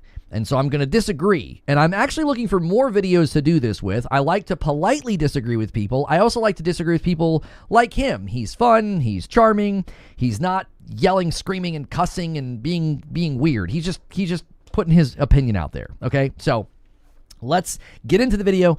Hit like, share, and subscribe if you like this kind of content, guys, and be here for these live interactions. Ladies and gentlemen, the console war is over. Nintendo won years ago, and they will continue. Okay, he also has a really cool name, Jake Decker. Like, okay, that's he gets points for that. All right. Continue to win unless the industry changes in a big way. There you go. Console war's over. That's the premise. Statement, but hear me out. I'm not saying consoles as a whole are dying, and I'm not saying PlayStation and Xbox will stop making games altogether. What I am saying is that as prices continue to rise and exclusives become less exclusive, the proposition value of a traditional console is starting to fade, but not for Nintendo. We're gonna do a little exercise here. Think of all of the exclusive PlayStation 5 and Xbox games you can. So the premise here that he's setting up is that there's going to be way more exclusives on the Nintendo side, okay? Which is actually true. Like, this is actually a completely fair made point. The question becomes, where can you get the games? And that is the question. If we're having a console, like, you know, discussion about who are you going to buy and what are you going to buy, the question is, the video is very quiet. It's because the audio is kind of all over the place. Like, the music was really loud. I'll turn it back up. I didn't want the music, like, blaring. So that's the premise, is that, okay, there's exclusives and Nintendo has more of them. That's kind of what he's going to walk through here, is that because PlayStation games have gone to PC and Xbox games have started going everywhere, they no longer have exclusives. I'm going to talk about why I think that's a fallacious way to argue in a moment. So just I'm going to let him make his point. I'll give you a bit. You're thinking. All right, now any of those that came to PC, cut those. Now, any of those Xbox exclusives that also came to PlayStation, cut those. What are you left with? Not a lot. Now, the problem with this is that you're talking about the console war, which invoking PC seems strange to me. Why are we bringing PC into the discussion? They're not a part of the console war. When you were pricing consoles historically, when you were looking at an Xbox or a PlayStation or a Nintendo, you were comparing consoles. You were not pricing a PC. You were comparing consoles. So games going to PC, to me, is a very, very strange argumentation point. Like, yes, Nintendo's got more exclusives. That's undoubtedly true. But Xbox games going to PlayStation, and some of them have gone to Nintendo, is still not exactly the same as them going to PC. Like, those are not equivalencies. Because if you're really going to look at this and you're really going to say, well, what has the most exclusives? That's the one that won. And you're going to invoke PC in the discussion. Well, then wouldn't that make PC the winner? Because PC has way more exclusives than Nintendo. Like, if you add up all those AA games, all those indie titles that you can only get on Steam. So the interesting thing is like you're conveniently invoking PC to claim that, well, PlayStation doesn't really have exclusives anymore because they went to PC, but you're not including PC in the contest. So that, to me, is not a consistent way to argue the point. If you're going to consistently argue the point and include PC, then PC wins hands down. So I think the argumentation from the very beginning here is very faulty. It's like, yeah, PlayStation games go to PC, but PC's not a part of the console war, so why are you including it? And if you are including it, then include it, and then it beats Nintendo. No, there's not many. Now I'm going to read to you almost all the exclusives that have come to the Nintendo Switch in the last 5 years. Now what he does here is he does a little montage here, okay? So he does a little montage here, he speeds it up, and they all go by. If I did this for Steam, I would need like a 3-hour-long video, okay? If I did this for Steam, I'd need like a 3-hour-long video. So, again, if this is the crux of your argument, Nintendo doesn't win. So including PC doesn't seem to be a very compelling way to argue the point. Hyrule Warriors Clan, Pokemon Legends EA. You get it. I needed that paper. Yes, there are a lot of Nintendo Switch games that can only be played on a Nintendo console. Everyone knows this. It's why I bought a Nintendo Switch and Switch 2 on day one. That's why as of now, I will always buy Nintendo consoles. The value proposition for a Nintendo console is multiple, high-quality, first-party games in any given year. The interesting thing is he used the phrase day one there, and that is, I think, part of the discussion. If you want to play the PlayStation exclusives day one, you're going to buy a PlayStation, right? Same with Nintendo. Like, you're buying it day one. You want them day one, right? You want to play them right then and there. If something like Dustbloods comes on other platforms in the future, the new FromSoft game or something like that, well, if you want to play it day one, you've got to play it on Nintendo. But the point is if day one is something that you're going to do, you're like, well, no, I want a Nintendo day one. I want to play their games as soon as I possibly can. You just admitted that the PlayStation then is worth buying because their games are exclusive when they first come out. Like, if you want to play Ghosts of Yotei right now, or Death Stranding, or whenever Ragnarok came out, whenever Spider-Man 2 came out, you weren't able to play those right when they came out. So you're using Impulse here as an argument in favor of the Switch, but apparently that doesn't apply to PlayStation. Again, I don't think it's a very consistent or compelling. I don't think it's a compelling argument. I don't. Since the Switch 2 came out in June, Nintendo has put out Mario Kart World, Donkey Kong Bonanza, Kirby Air Riders, Pokemon Legends EA, and Metroid Prime 4. Meanwhile, PlayStation has released Death Stranding 2 and Ghosts of Yotei, two great games that will undoubtedly come to PC next year. There was a time when that's actually very, very presumptive as well as unfounded. There is no pattern to think that Yotei is coming to PC next year. If it does, it will be the fastest PC port in the history of PlayStation PC ports, because Spider-Man 2 went 15 months later and it was not in good condition. It was not ready to be ported. It was clearly rushed. So when he's saying undoubtedly, no, that's actually not true. And Death Stranding is Kojima's game. And Death Stranding 1 went to PC like 8 months later or something. That's a unique situation with Death Stranding. So again, there's a real lack of consistency in the argument, as well as just knowledge of how fast the games have traditionally gone to PC. They have not gone over within 12 months. That is simply untrue, with the exception of Death Stranding 1, which was not a first-party property or studio. It was a specific deal with Kojima, and then 505 handled the publishing on PC, and then eventually it came to Xbox. So that, again, does not establish a pattern because it's one game and it is a unique situation. So again, argument's not consistent to say. And again, what's crazy is I kind of agree with him. It's like, yes, Nintendo, in many respects, if you're having a competition for exclusives on a console, they're the winner. If you're having a competition for market saturation, they're the winner. Like, yeah, they won the console war in many ways. But I think the way he argues it, I just don't think is a very compelling way to argue it, because you're really having to misrepresent so much of how PlayStation stuff exists, and there's more coming too that I just don't think is accurate. Exclusives were the biggest selling point for all three consoles. I bought an Xbox 360 because I thought Gears of War looked rad, and I knew Halo 3 would only be on the 360. I bought a PS4 because I wanted to play Naughty Dog's next game. That simply isn't the case anymore. With little patience, I can play nearly every PlayStation and Xbox exclusive on Steam. Not even just on my PC, but on a unified storefront. For the first time, I think ever, I've taken my Xbox and packed it up. I don't use my Xbox. I haven't used it in a long time. I don't need to use my Xbox. Now, I understand the pain of building a PC, setting up a PC. It's a lot of work. It can be a little finicky. Something might go wrong. But let's dig a little deeper though.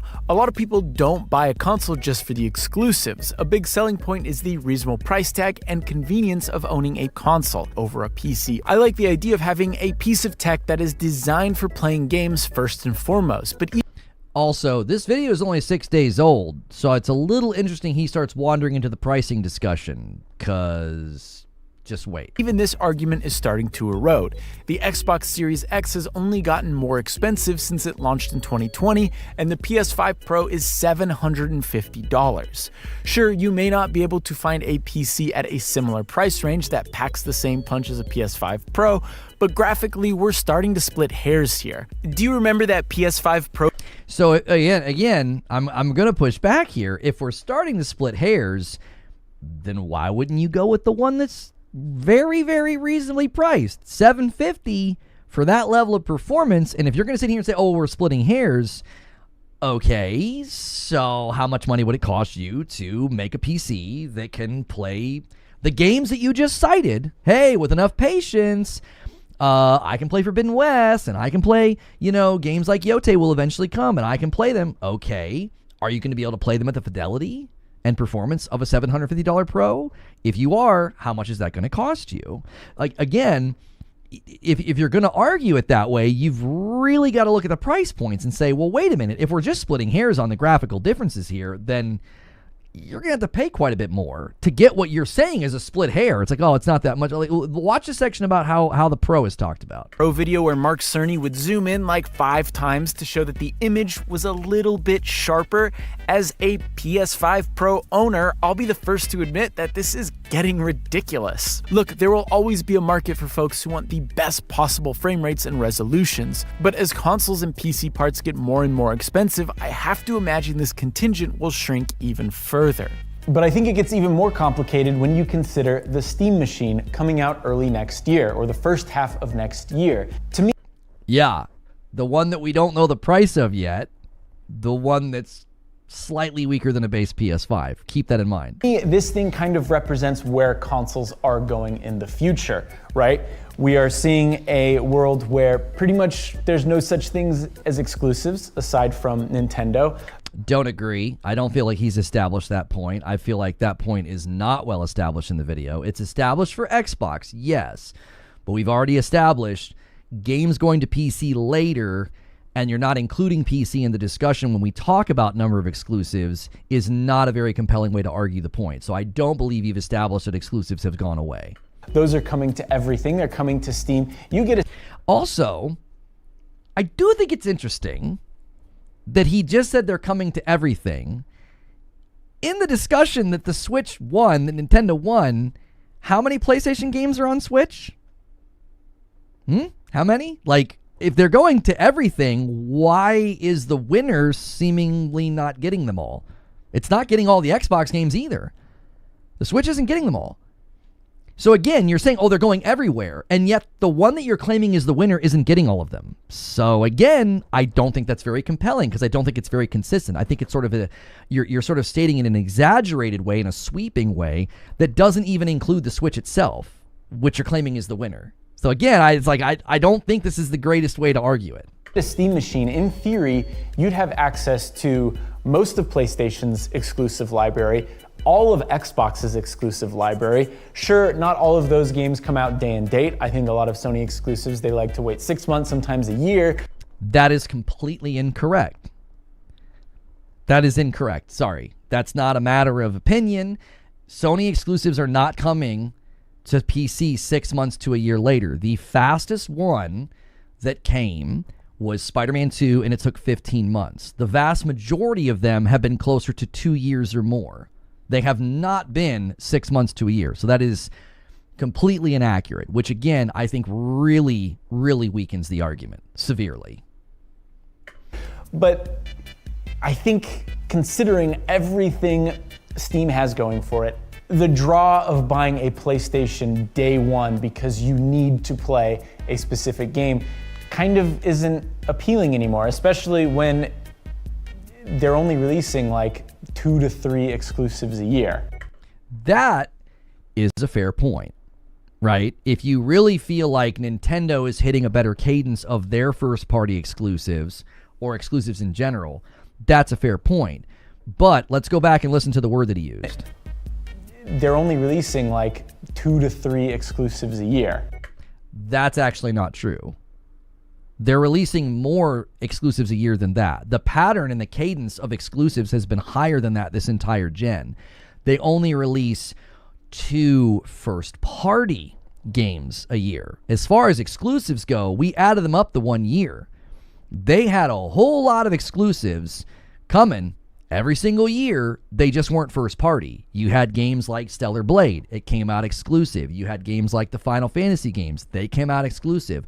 Those aren't first party. So again, we have a severe mathematical inaccuracy here. PlayStation exclusives are not coming to PC within 6 to 12 months. That's completely untrue and unfounded. It hasn't happened yet. And they have released more than 2 to 3 exclusives a year. Their cadence of exclusives has been really good when you include the non-first party exclusives. As soon as you include those, it's a lot higher of a cadence than that. It's actually been very, very consistent. So again, the argument's not compelling when you're going to state things that just are not accurate and represented in the market itself, and it's not represented by what PlayStation has done. And looking ahead, it sounds like the next Xbox console and PlayStation 6 are catering to that hardcore audience. This is, again, no. The Xbox device has been stated to be a premium high-powered device. All of the leaks and all of the insider information about the next PlayStation has pointed to them trying to actually keep costs down. So this, again, you're grouping PlayStation in with this headline from Sarah Bond. PlayStation's not included in this. There has been zero indication that the next PlayStation is going to be like a high premium, high dollar device. The opposite has been indicated, that they're trying to keep the price down. They're not going for this huge raw power jump. They're going to be leaning on the neural processing, the AMD relationship, and Project Amethyst. So again, lumping these two together to try to paint this picture that like, oh yeah, consoles are about to be insanely expensive. From what Sarah Bond said, yes, the Magnus will be expensive. And we've also seemingly had indication from Valve that the Steam machine is not going to be cheap either. It's not going to be priced like a console. Linus Tech Tips, asked that question when he was at Valve talking about the Steam machine. Who want the highest fidelity, at least based on what we know so far, which is not much. But as the line between consoles and PCs blur, the value proposition for a console gets thinner and thinner and thinner, especially as the price closes in on $1,000. Again, that's not been established. So now you're gonna hear now you're gonna hear that going forward in the argument that like, oh, consoles are about to be about $1,000. That has not been established at all.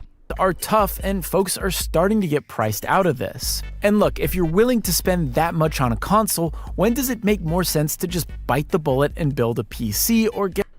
So you're talking about prices going up and people being priced out. You might want to look what's going on in PC land. I don't think consoles are where people are going to be getting priced out. I don't think that's where we're headed. Now, RAM could affect price of future consoles for sure. It's certainly affecting PC right now. Get a Steam machine. The cherry on top being that Steam is way more consumer friendly than Sony or Microsoft. But I also think there's something else here that... And Steam made it clear, again, to restate it, that the Steam machine is not going to be priced like a console. So, again, I feel like PC prices are where people are going to be more quickly priced out, not consoles. I don't think a lot of people talk about, and it is how Nintendo operates as a company versus less so PlayStation, but especially Microsoft. There's a reason why Nintendo games are generally higher quality experiences. There are exceptions, sure, but Nintendo exclusives are well-designed, polished games that feel like premium products. Aside from a Pokemon game here or there, I've never picked up a Nintendo game concerned that it may not work. Sure, Nintendo games might not be for you, and that's totally fine, but they are more consistent than Sony and way more consistent than Microsoft. Okay, so just so we're clear on what he just claimed, because I'm still shocked that this is the claim, that first-party Nintendo games come out better quality and more polished than PlayStation first-party. Like, that's something that he's claiming. He put Concord up there. Concord actually was polished. It didn't have bugs and problems. It just died because it was a crappy live service game that nobody wanted to play. But like, it ran fine. It didn't have bugs and problems. Like, PlayStation games are probably the most consistent as far as quality, optimization, and performance. I don't know if you can say that for Nintendo first party. It's all subjective. Maybe he means something else, but I'm like, I really don't think that I agree with that at all. Okay, I don't agree. I'm not going to say you're factually incorrect here because some of this is subjective, but I'm like, bro, no, this is not true. Sony first-party exclusives are some of the most, if not the most consistent games with respect to quality and performance. They are so quality. They're so good. We'll just leave it. We'll leave it. I don't agree with that at all. Again, if you're trying to argue Nintendo won, I don't think this is the route you take. I really don't think you start comparing Nintendo first-party games and their optimization and their performance to PlayStation first-party games. Like, look at Yote and Death Stranding 2. They're at the highest degree of quality I think you can get in the market in those departments. Especially when you consider the sheer volume of exclusives they put out. The way I see it, there are two reasons for this. One, Nintendo isn't trying to chase cutting-edge graphics and instead opting for distinct art styles. These past couple generations... A great comparison that just came to me. Compare Donkey Kong Bonanza to Ratchet and Clank Rift Apart. Like... Similar ideas, style, like kind of like arcade-ish, family, you know, and they're not even in the same ballpark. Like they're not. Compare those two. Like what are we talking about here? Like, come on. Have really shown how higher fidelity presentation leads to longer development times, bigger teams, and larger budgets. This is one of the better points that he makes here. I actually think this is a very good point. Nintendo's cadence in quality is very, very predictable because I think their games are smaller in scope, size, budget, teams, all of that. Like, I do think this is a good point. Nintendo can kind of keep going. Here's a Mario Tennis game. Here's a Metroid game. Here's a Donkey Kong. Here's a Mario Kart, right? Like, they're not Ragnarok. They're not they're not these big, huge budget games. I think that is a fair point. I do. Like, yes, that is something Nintendo certainly excels at with their first party property. By doubling down on artistic style, Nintendo has largely been able to avoid this side of development. I love a good Sony AAA experience. Ghost of Yote was a lot of fun. Big fan of The Last of Us, but those games take so long to make, and they're only going to take longer unless the technology or workflow changes, right? So production budgets are expanding, they're ballooning, but also it requires way more staff. You need hundreds, if not thousands of people working on these games, and the costs just keep going up and up and up. Now, yeah, it is good to point out that like Metroid Prime 4 took like 8 years. We don't really know why, but it took a long time. Generally speaking, though, the first party games from Nintendo do come out pretty quickly. I think their budgets are smaller, their teams are smaller. You know, Nintendo's doesn't even own a ton of studios. Like, they're usually working with like a handful of studios on the first party stuff. So I think that is a fair made point that probably helps them with cadence. But also, you're not getting Ragnarok. You're not getting The Last of Us Part 2. You're getting Mario Tennis. You're getting Mario Party. Like, they're very, very different kinds of games, and they really don't even deliver the same types of things. It's like, yeah, I could watch 25 Bluey episodes in a row and be like, hey, they're putting out more episodes of Bluey than they're putting out episodes of like an HBO show or something, or like it's taking forever for Severance's next season to come out or something. It's like they're completely different caliber of entertainment. Two, and probably more importantly, Nintendo doesn't lay people off, at least not in the same way Microsoft has this year. Institutional knowledge is a thing, and when you're constantly bleeding employees and relying on contract work, a lot gets lost in the mix. That is a fair point, that we know that the churn of employees under Microsoft ownership is bad. We know this with 343 and the contract policy, and that institutional knowledge and team cohesion is a big value loss. We need to make sure that we don't forget that like the laws are different for Japanese-owned company, and also the Microsoft layoffs are bigger than just Xbox. Legend of Zelda Breath of the Wild exists because developers like Eiji Aonuma have been working on Zelda for decades. Now, obviously, there are some cultural differences at play here, but that doesn't change the fact that Nintendo has consistently put out some of the best games of all time in just the last decade. So look, I'm not here saying that, you know, in 10 years, Xbox and PlayStation are going to be gone and Nintendo will rule everything. I don't think that'll be the case. Especially considering if you play any high-fidelity third-party games on the Switch 2 and compare it to performance on like a Series X or a PS5 or a Pro, no one's going to look at the Switch 2 as like, well, this is the only console I need if they play those games. Some of the most popular games in the world, like the sports games and like a Call of Duty or something, those are always going to have a pretty strong foothold on the consoles like PlayStation, because you're not going to see that happen on Switch. It's not going to be Nintendo's core competency. They're not going to push high fidelity. So I don't necessarily think that's another reason why, like, I don't think you're going to see Nintendo have that kind of dominance. And again, he's not saying that. He's saying, listen, they're all going to be around. I just think his method of argumentation was really, really lacking, because there was things that just weren't accurate. And in some respects, it felt like it was kind of misrepresentative of like the platforms and what they're doing, especially with things like PlayStation bringing games to PC in 6 months. I think there will still be plenty of Sony developed and published games. I think there will still be hardware from both Xbox and Sony. I'm less confident about Xbox than Sony. I think the PlayStation 5 has sold like 84 million units at this point, so I think Sony is safe. But what I am saying is that this proposition value of consoles, of platforms, is getting very nebulous. There is less and less of a reason to spend almost $1,000 on a console when you... Almost $1,000 on a console is not true. You can buy a digital PlayStation right now for $450, $500. If you got it on sale, it was lower. It's like $500. That's half of $1,000. That's not almost $1,000. So again, I don't feel like that's a very compelling argument to, like, you reference PS5 Pro at $750. That's not the base model. You act like consoles are about to be $1,000, and you just move forward with that as a statement. I don't feel like that's representative of what consoles cost right now. They're not almost $1,000. You could buy 2 PlayStation 5s for $1,000. Like, let's be fair here. They're not almost $1,000. That simply isn't true. Like, they're in the same price hemisphere of the Switch 2. Can build a PC, get way more out of it.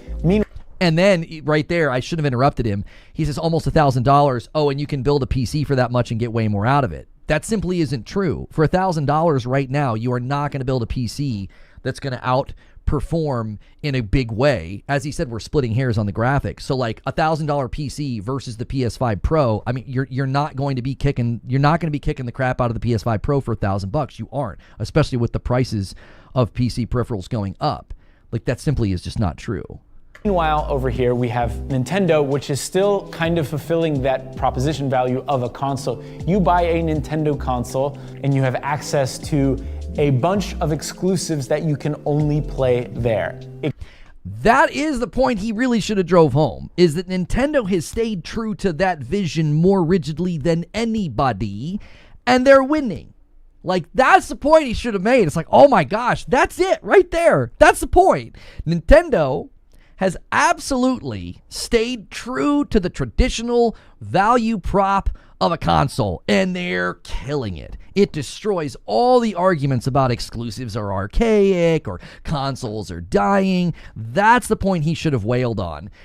His argumentation was so all over the place, and he wasn't even accurate. It's like, oh my gosh, you could have made such a better argument than the one that you made. It gives me a reason to buy a Nintendo console. And look, I'm not saying that every platform holder needs to become Nintendo. Nintendo has its fair share of issues that are worth examining and criticizing, and their business strategy can't be replicated. I'm also not saying to ditch your consoles and go out and build a PC right now. What I am saying is that now, more than ever, especially as prices continue to rise, there are fewer and fewer incentives to buy into the Xbox or PlayStation ecosystem. The only console that still consistently gives me a reason to turn it on is my Nintendo Switch 2. Yeah, that's subjective, and that's fine. Like, if that's what he feels, if he feels like he's more compelled to turn the Switch on than the Xbox and the PlayStation, that's totally fine. But that's very specific. It means that you're willing to wait 18 months to 2 years for PlayStation games to come to PC. You have no idea what the timeline's going to be for games like Wolverine or Intergalactic or Saros. You have no idea when Yote's coming, and that's okay. If that's your value as like a consumer, that's fine. But to speak broadly about it like that, I don't think is fair, because like everybody's different. There are plenty of people that don't want to wait, and that's very, very specific to you. So, and that's fine. Like, that is totally fine. If that's where you've landed on the consoles, you're like, the Switch 2 is just far more compelling to consistently turn on, and because it's a closed system with way more exclusives. Sure. Steam has way more exclusives though. So if that's your primary driver, you'd be playing on your PC more often, in my opinion. Next Xbox and the PlayStation 6 come out. Honestly, I may not buy them. And that'll be the first time since the PlayStation 2 and Xbox. That'll be the first time ever. Not even that. That'll be the first time ever where I'm not going to get the big Xbox and PlayStation console because there's just not a reason to. There's not a reason. But I will still be purchasing Nintendo consoles if they continue this business strategy. So if you guys want to support the original video, it'll be linked below. It's GameSpot. And again, I like a video like this. He's got his opinion. He's got his view. He doesn't argue like a belligerent, like he's not screaming and cussing and swearing and stuff. Like I just don't think he made a particularly good argument. I think he said things that just were not accurate. And I also think there are better arguments to make. Like if you're trying to argue the merits of Nintendo, I think there's a much better way to argue it. I also think, yeah, for sure, in the future, you could totally say a really great setup is to have a Switch 2 and a really nice PC if you're happy to wait for PlayStation games. That's a completely legitimate position to have. Just make sure you argue it in a way that accurately represents what PlayStation's doing and also what the consoles cost, because I feel like those were two significant errors made in the video. So other than that, yeah, Nintendo won, just not really in the way that he said.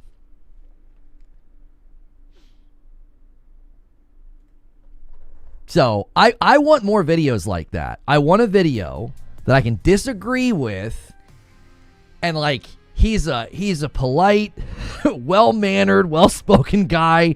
You know, he's not being some crazy, you know, like every other word's an F word. You know what I mean? I like disagreeing with videos like that. I feel like we can do it and be charitable and good-natured and still be like, yeah, that's not a very good argument, bro. Like, especially, I didn't even catch it the first time I listened to it. I didn't even catch that he said PlayStation games are coming to PC in 6 months to 12 months. I'm like, that hasn't even happened yet. Not once. Like, the fastest one was 15 months.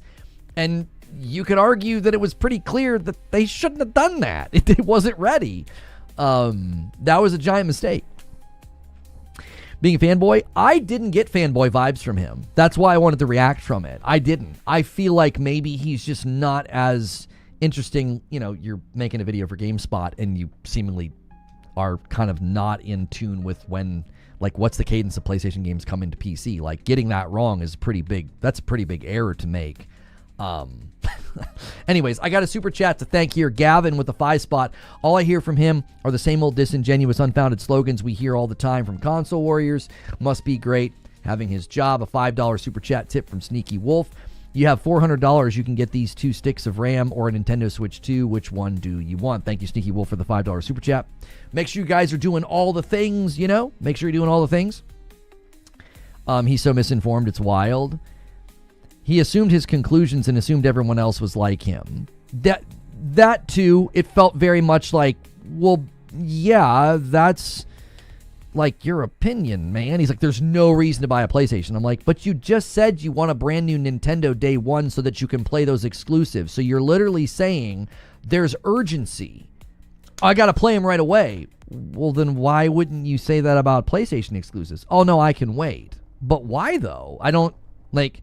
Is it just your preference? You don't like those games as much? You like the Nintendo games more? Like, why don't you wait to buy the Nintendo? Why don't you wait and see if there's like a price reduction or a bundle? You have to play them day one. You have to get the Nintendo day one. Oh, okay. For some reason, that doesn't apply to PlayStation. And that's fine. It doesn't have to. You don't have to want to play everything as soon as it comes out. It just didn't seem to be consistent. It felt very selective. You know, in the realm of like impulse purchase or like motivation to get something right away, it didn't make much sense to me why one had it and one didn't. I don't like Switch 1 or 2. Nintendo games don't appeal to me, but you need to make sure you're factual in arguing his points without him not being able to defend his points. How was I not factual? I reacted to the words that he said. I didn't quote him. I played the video. He literally said that PlayStation games come to PC 6 to 12 months later. That's not true. I literally let him talk, paused the video, and reacted to what he said. I didn't put words in his mouth. I didn't paraphrase. I didn't quote him. I didn't sit here and say, "Did you guys see that GameSpot video?" No, I put it up. I was like, that's not a very good argument. Especially when, if you think about, Nintendo has so many more exclusives. Oh my gosh, Steam blows that out of the water. If exclusives are going to drive you to a particular platform, PC wins every time. Also saying, PlayStation games are going everywhere. No, they're not. They're not going to Xbox or Nintendo. So, Nintendo's the winner, but it doesn't get the PlayStation games. So, again, I think that's sort of a mark against the argument. 6 to 12 months has never happened ever. Yeah, I actually agree with him because I know he's right. I'll love to see a proper debate live on this subject. Nobody backs up their opinion. They just demand that it's true. I'm not saying my opinion is true. Multiple times I said, listen, if that's your opinion and your preference, that's totally fine. If you're going to argue, just say things that are correct and accurate. When I say that the fastest port for PlayStation was 15 months, that's factual. That's not my opinion. When I say the average PlayStation exclusive has come to PC 18 to 24 months later, that's factual. That's not my opinion. Now, if you say, I'm happy to wait, that's totally fine. That's your preference. But say how long it actually takes. Don't say it's happening. 6 months later, he's right. He's totally right, by the way. If a PlayStation game like Yote was coming over 6 months later, yeah, what the heck? Just wait. Just get a really nice PC. If they were moving that fast, yes. But he's painting a picture to be like, yeah, it's not worth buying a PlayStation because the games come over really quickly. And it's like, but they don't. So that's the issue with the argumentation. The argumentation is based upon a false claim. That's not an accurate claim. You're saying something that is not true and then being like, and that's why it's not worth buying one. That would be like me saying, Nintendo games come out and they never work. So it's not worth buying a Nintendo. Well, that's not accurate. The games come out and they do work. What do you mean? Mario Kart World and Donkey Kong and Metroid, they all work. What do you mean? That would not be a good argument. If my premise is a claim that isn't true. That's the thing is, I agree with him. It's like, yeah, Nintendo totally won. I argued that this morning in Morning Coffee. I was like, they have the most market share. They have the most MAUs within console space. They totally won the console fight. They totally did. They're the biggest. And PlayStation's right behind them with a very similar monthly active user count. They're right behind them. And I'm like, yeah, they won. But they didn't win for the reasons that you're stating, because the reasons that you're stating are really not accurate. Like saying that consoles basically cost $1,000. That also isn't true. That's not true at all. $500 is not close to $1,000. It isn't. It's literally, by definition, being objective here, $500 is half. You can't be close to something if you're half of it. Like, if you're on a 10-hour trip and you're 5 hours through the trip and you tell me we're close to getting there, buddy, I'm going to call you a liar. No, we're not. We're halfway there, bud. We're not close. We got another 5 hours to go, How long did it take for next gen to start getting updated versions of the game? I don't know.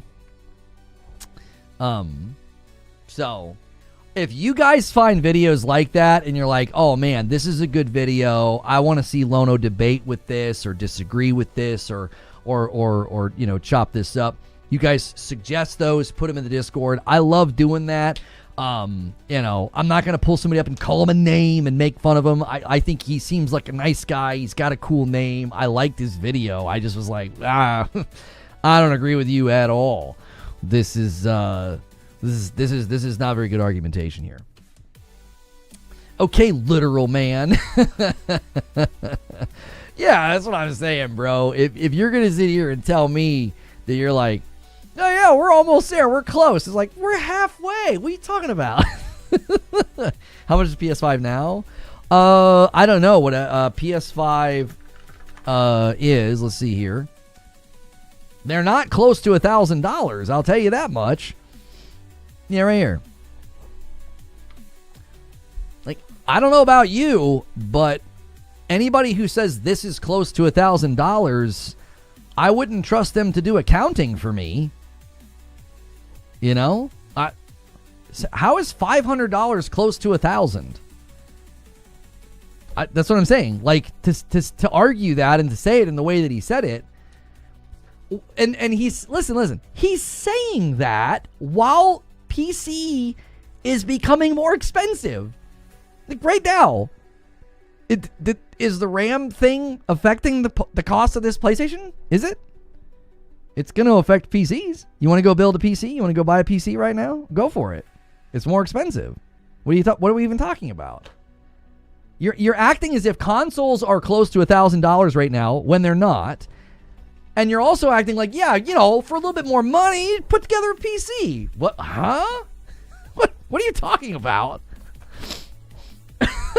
By that logic, 500 is close to free. Yeah, it's the halfway point between free and $1,000. Madam says, let me make fun of them on Friday. Well, at this point, Madam, you're not coming on Friday. We'll see. We'll have to really turn things around. I've not even mentioned it much today. We're just, if it happens, it happens. 700 USD for the normal, 1,000 USD for the Pro in Sweden. Well, yeah, but that's not what he was arguing. I mean, there are certain regions that pay more. He wasn't arguing that. And also, I'm assuming regionally for you, it would also be even more expensive to build or buy a PC, right? Like if you're, 700 USD for normal, 1,000 for the Pro in Sweden. Well, then what would like PC prices be for you right now? RAM is everything. CPU, GPU, actual RAM. Oh, it's in everything, sorry. Generationally, we are close. Huh?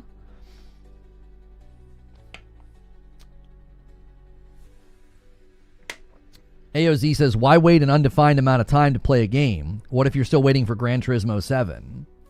Yeah, Demon Souls Remake, Gran Turismo 7, Astrobot. Like, I know that the number of games that haven't come over is small. That's completely fair. But again, if your argument is, I'm happy to wait, so there's no reason to buy this anymore. Yeah, for you, I guess, but there's tons of people that just isn't true for. Switch 2 was over 700 USD not so long ago. Now it's just above 500 in Sweden. Yeah, the cost of these items in Sweden isn't really part of the discussion. What he was arguing was not the cost of console versus PC in Sweden. So this is a bit of a red herring. It doesn't really apply. Yes, there are parts of the world where the price comparisons are different. That does not help the discussion because it just muddies the waters and makes it confusing. What he was talking about for the average gamer, where the PlayStation sells most, which is US and Europe, you're not dealing with these situations of like, oh, well, I could build a really good PC for this much and the PlayStation's more expensive here. So that's not what he was arguing. So, I saw the video and was interested in watching it because I was like, nobody's really talking about the fact that Nintendo crushed it. Like, Nintendo crushed it. Like, with Switch 1, they're crushing again with Switch 2. They just kind of quietly became a giant. And people are all like, the console war. I'm like, there really isn't one anymore. I don't even think they're directly competing. Like, I don't think PlayStation and the Nintendo are directly competing. They're just not.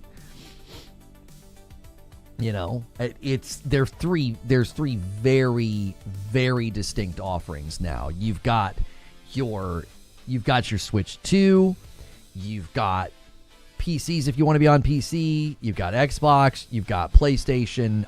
There's not even really, if you're considering the three console companies, three very different offerings now that have their merits. They all have their merits. It's just a matter of what you want as a consumer. If you're going to argue Nintendo won, that was the video I was really hoping I was sitting down to watch. I was like, he's going to talk about how Nintendo is once again crushing it, and they're sticking to the core competencies and the traditional console offering. You want our games? You got to come here to play them. And they're killing it. That wasn't the video. The video was a lot of I just think poor argumentation and things that weren't true. It's like, that's not true. Like,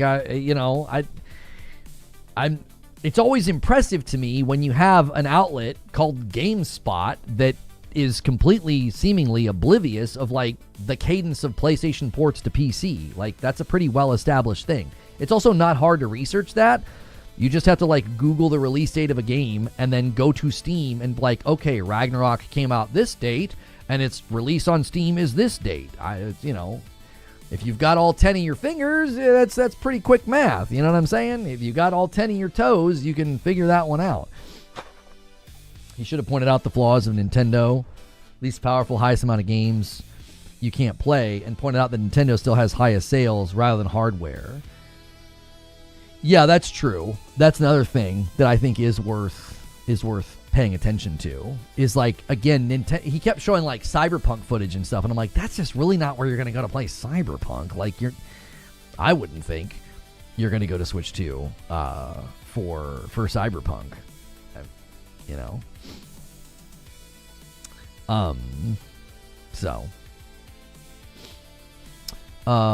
Let's see here. I'm a person on the PS5 Pro is out. While I already have the PS5 Pro, I don't want it directly the newest PS5 or Nintendo Switch 2. I'll wait. Yeah, there's a lot of people that just skip the Pro, which is completely fine. There are plenty of reasons to get the Pro. There are plenty of reasons to skip the Pro. Like, it really does come down to like what it is you're wanting to do. So that was the video reaction. I do have just a couple of quick things here we want to make sure and look at. So so if somebody came to the video for the timestamps, I want to make sure that they have these. Let me see if I can pull this one up. I had it. I thought I saved it. Hang on, I'll get it. I had something on HIGHGUARD from Insider Gaming. Let's see here. Okay, 007's PC specs got revealed. Boo, boo, boo, boo, boo. No, it was about... They had like everything there is to know about HIGHGUARD. Here we go. So this is actually pretty interesting.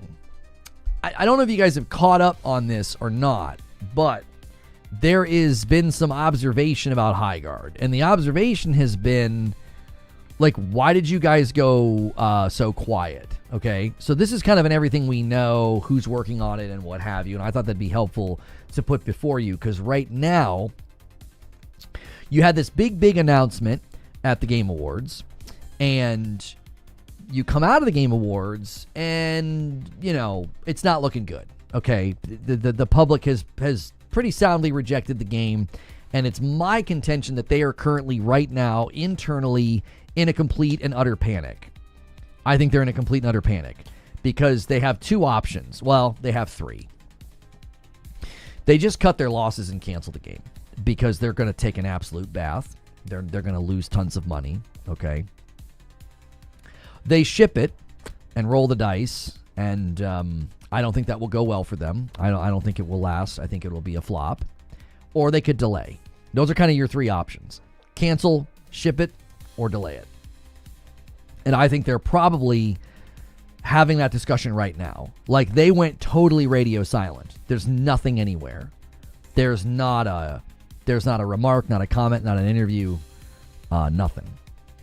So, in light of that, I thought it'd be good to like kind of look at everything we know. So when's HIGHGUARD coming out? All right. Well, they announced it, and it's coming January 26th. So we are 20 days away from HIGHGUARD, and they have said virtually nothing. So I believe they're probably in a bit of a panic. They're probably discussing with whoever has backed this thing financially. I don't know who the publisher is. Angel investor, venture capitalist, who knows? But they're probably having a discussion with them about what they should do. They spent a ton of money to be at the end of the Game Awards, and they were pretty much the laughingstock and an embarrassment of the event. Now, what is HIGHGUARD from former Respawn, Entertainment and Apex devs? So, it's a high-intensity PvP shooter featuring the signature Apex Legends and Titanfall brands, a fast-paced action, emphasis on mobility, right? Okay, so Wildlight Entertainment, the main leaders include the following: Chad Grenier. He had 12 years at Respawn, including game director. We got Dusty Welch, who is COO of Respawn Entertainment and the GM of Apex Legends before now. And then Jason McCord, design director on Apex Legends and former level designer for Call of Duty. If you have doubts, there are years of senior level experience behind HIGHGUARD. All of a sudden, I can't go like side by side with these articles. They're formatted really, really strangely. We'll just go full screen, I guess. The game might not be everyone's cup of tea, but it would be foolish to write off its hype until you've had a chance to play. The jury is out for now. I actually don't agree about the jury being out for now. I believe the jury has deliberated, and this thing's in trouble already. So there again, I think their silence is because there's probably a pretty significant amount of panic going on at the company, would be my assumption. They are quite literally probably right now in a position of like, we don't know what to do. Okay, now it's formatted properly. I'm not sure what happened with the formatting there, so we can go side by side here. Here's another story. Arcraiders sales estimate hits 12 million as new peak player record looms. So they've hit a pretty high estimate of sales. Arcraiders is proving to be the gift that keeps on giving. In the last 24 hours, at the time of writing, the game soared to a peak player count of 466,000 users on Steam. That ever so slightly behind the all-time peak of 481, secured just after launch of November. In recent data-driven estimation, it was claimed that Arcraiders might have surpassed 12 million sales in just over 2 months, a whopping 53% of which landed on Steam. It was also claimed that the game is enjoying a daily active user count of a staggering 3.2 million gamers. Whew, that is a lot. When Arcraiders released on October the 30th, no one thought it would reach such lofty heights. It has become known as one of, if not the best extraction games ever made. The accessibility of the game has introduced millions of extraction novices to a genre previously populated almost exclusively by crushing and challenging titles. Yeah, and this is, I think, really what, this just dovetails so well with the, and there goes their formatting again. I think ads are breaking their formatting because like a new PlayStation ad just hit and like stretched the picture. I really think that aggression-based matchmaking, the behavioral matchmaking that we heard about, from the art director and people acted like it wasn't real, and then CEO came out and confirmed that it is in fact real. I think that's why they're having so much success. Yo, Siege Master with a gifted member gets us to 490. Thank you so much. We're 10 away from that 500 mark. Thank you. I wish I had the money. Some of you ballers who constantly say don't judge the game until you bought and played it. Well, this game's free. This game is free to play. So I get people saying, I'll check it out. I'll give it a look. I totally get that. I'm of the opinion that first impressions are, especially for live service games, they can be pretty destructive when you have first impressions go that poorly. So that certainly is a concern, that like it just came out and was basically, for all intents and purposes, it was laughed off the stage. It was laughed off the stage. I mean, people were like, what the heck is that? And it immediately was getting downvoted and immediately was getting, crushed. So, yeah. Yo, UWA Talents. Thank you so much, Talents, for 25 months. Happy New Year, big dog. It's been 25 months since you thought I was a troll joining. Keep up the good work. Oh, thank you so much. I appreciate it. The idea that I have to buy and then play something before judging it is wild. At this point, it's like you can make an assessment and a judgment of a game based off its trailer. I mean, you totally can. I get when people want to sort of brigade against a game or hate on a game, before it's out. I get that. I get people being like, why are we doing this? But like, this game literally came out and like instantly people were like, we're not interested. I just think that's a real challenge in the live service environment. It's a severe challenge where you are trying to convince people to come play your game instead of the ocean of live service games that are already out there. You know? Fortnite's free, Warzone's free, Apex is free. I mean, and then you got arcraiders potentially changing the narrative on like what and Helldivers did as well, right? Like you can actually charge for a live service game. If you win the crowd, you know, you can certainly have a ton of success even if you're charging. You know? So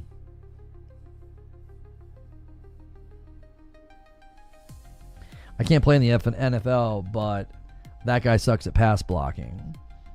Yeah, if you've been gaming as long as a lot of us have been gaming, it's not hard to look at something and make an assessment. It's like I don't need to play the game to make an assessment about whether it looks like it's going to play well, run well, performance issues, you know what I mean? And a 5-bomb comes in from Sal. Thank you so much, Sal, and gets us to 495. I appreciate it.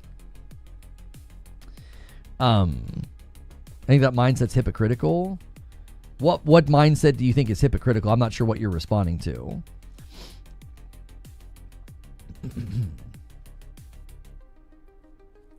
But because they're positive with their hypocrisy, they don't see it. Oh, like the hypocrisy of they are kind of judging it without playing it. They're just judging it in the positive. So they're doing the same thing. They're just on the other side of the coin, and they're pretending that they're not. Is that what you mean?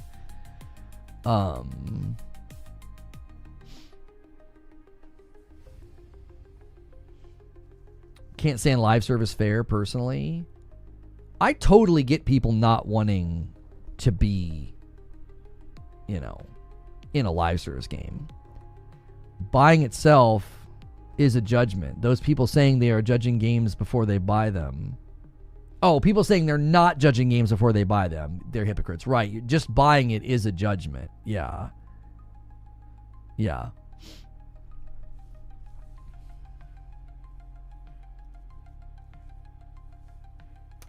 I can judge something very quickly based on if I'm going to like it or not. Its actual quality is a different thing. That's facts. Positive judgment. That's a perfect way to put it. I don't know if I could ever do live service again. I think Destiny used up all the live service I had in me. I can do it for a little while. You know, I guess I wouldn't call 80 hours in Helldivers a little while, but like, yeah, I put 80 hours in Helldivers, and then I put 30 something into arcraiders, and I'm like, okay, that was fun. Thanks so much for making this fun game. I'm good. Have you tried Where Winds Meet? Yeah, I tried it. It's just not a game I have time for. I think it's a great game that I don't have time for a live service game like that. I just don't. I'm playing through my backlog. Like I rolled credits on High on Life. My wife and I are very close to finishing Mario Galaxy 1. I just started Control because I want to replay Control with Control Resonant coming out this year. I wanted to finish High on Life because with the second one coming, I wanted to kind of see, okay, because I remember starting High on Life and thinking it was pretty fun. So I play fighting games. I'll be in live service forever. I used to play Fortnite a lot, but I've fallen off with live service. The last live service I played was Helldivers 2 and just fell off after like 3 war bonds or so. I think the war bond situation is something they're going to always have to kind of reflect on and look at. Like if you take a break from the game, if you jump in to the game brand new, there's just a lot. I mean, yeah. There's a lot. I mean, there's so many. It can be overwhelming. It's like, well, what am I even going to get or work on? Or how long is it even going to take me? You know, there was a time where I said, I feel like a lot of the really, really old war bonds, you could still grind for them, but like, I don't know, maybe make them free. I don't know. Just too, almost, like I said, just too many. Yeah, just too many.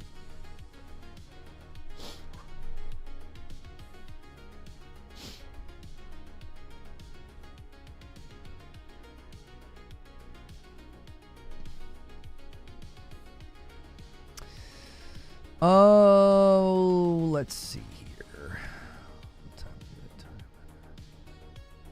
Okay, I should be able to do this today. Let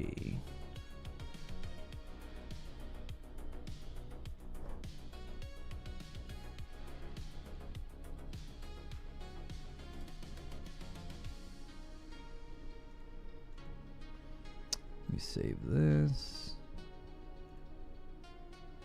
Yes, replace it. Okay, I should be able to do this. Member Plus in 15 minutes. Okay, and then I should be able to go change. All right, we're going to go to green room in 15 minutes. That is, okay.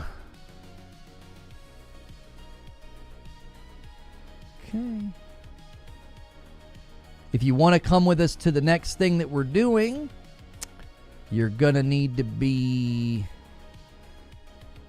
at Member Plus or above.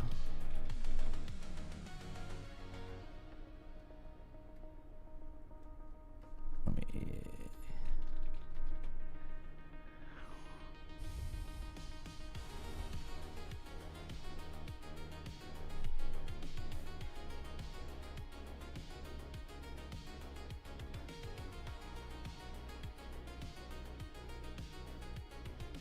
Oh, it says get excited. Yeah, get excited. Cat Uncle with a 5 bomb gets us to 500. There we go. Friday night is a go. Now we can work on the real goal, which is making Madam play the Mascot Promise Agency.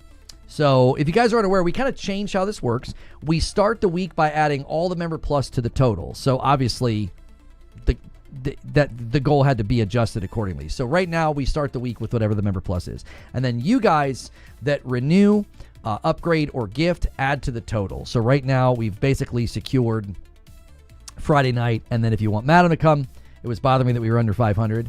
My worry is it's confusing. Madam plays. Oh, I thought I adjusted that picture. Hang on a minute. My worry is it's a little confusing. Yeah, why is it not showing properly? Hang on, let me do this. And then this. It almost is like it's too big. It's like, wait, why is the goal? And again, we're basically almost at the goal at the beginning of the week. I like the idea, but I'm worried that we're confusing people with it. So we might need to go back to the older format. Madam isn't bald. That is correct. She is not. I think the old format was just more clear and more easy to understand. Like 500, let's hit it. Awesome. Instead of having to like adjust it or whatever. There we go. Madam plays Promise Mascot Agency. So that's what we're trying to unlock now. There we go. Thank you so much for the Member Plus renewal, Louis Love. Let me add you to the total. Thank you so much for sticking with me for 30 months. That's a long time. Stand back, guys. Big single renewal coming in. Appreciate you.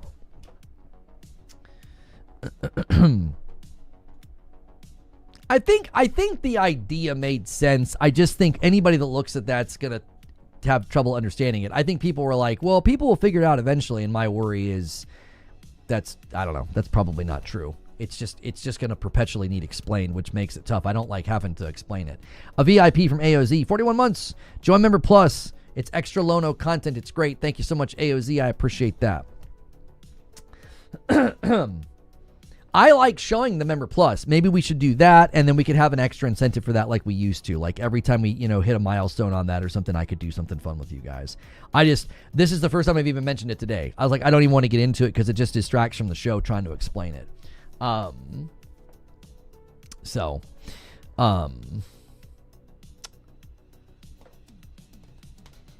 Compare Donkey Kong to Astrobot. Yeah. How can you possibly be confused by it? It's pretty straightforward. Well, for 4 years, it was come in, let's hit 500. Well, not for 4 years, for 2 years or whatever. And now you come in and you're like, we're already at 470? What? Like, you know what I'm saying? On like a Tuesday? Like, I think people are like, what? And then all of a sudden it's 1,000. It's like, hey, what? Huh? And it can look like I'm trying to like, play a shell game, which I'm not. It was a suggestion from the community, and I thought it was a good suggestion. I just worry sometimes it's potentially confusing folks. In 10 minutes, we're going to go to Green Room. You want to be at Member Plus and above. If you want to come to Green Room, it's where we kind of break down what we're going to do the next day, what we're going to do with the content. So is Madam showing up regardless? No. The whole point, I don't like getting into shop talk, but we're in the last 10 minutes of the show. So listen, the whole point was, if Member Plus can get back to 500, Friday night's a guarantee every single week. You don't even have to gift to earn it. It's just there. We would start the week with 500. And then when we hit the old goal, which was, the 500, people are renewing. That counts. Upgrading counts. Gifting counts. All those count.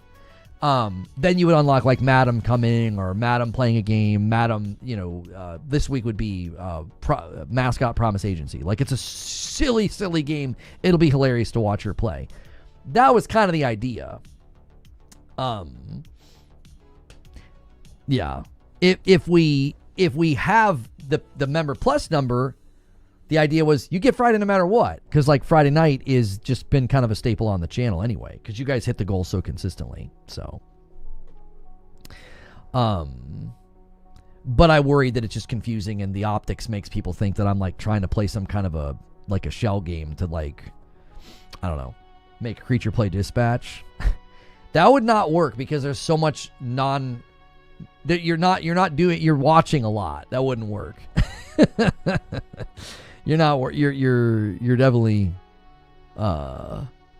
doing a lot of watching in that game.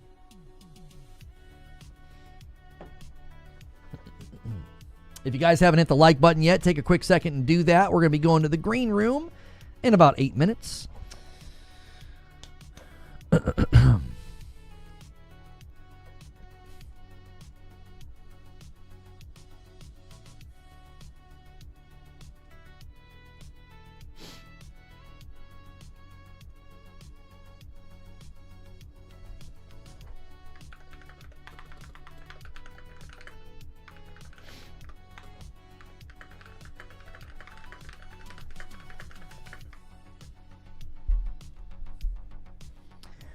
Let's start the week at negative 500 then and add Member Plus. Start the week at negative 49.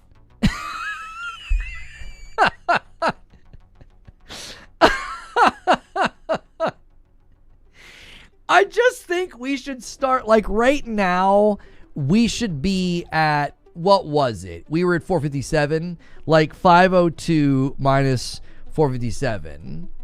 We should just be at 45, which is obviously... That's a slow start, but we should just be at 45 out of 500. Like, it should just be crystal clear where we stand. Like, I loved the idea. It just was like, I worry that I'm going to have to, if I don't explain it, it doesn't make sense. It's like, oh, we're already at the goal and it's Tuesday. And if I do explain it, it's a giant distraction and I don't want to do that. I don't want to have to be constantly talking about it.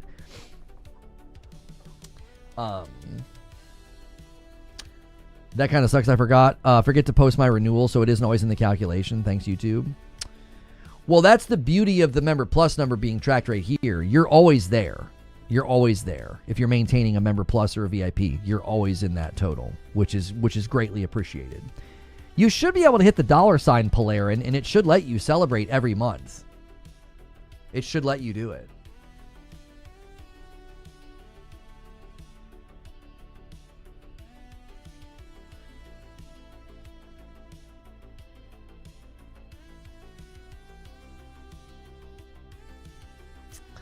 Where are we? 6 minutes. We're going to Green Room in 6 minutes.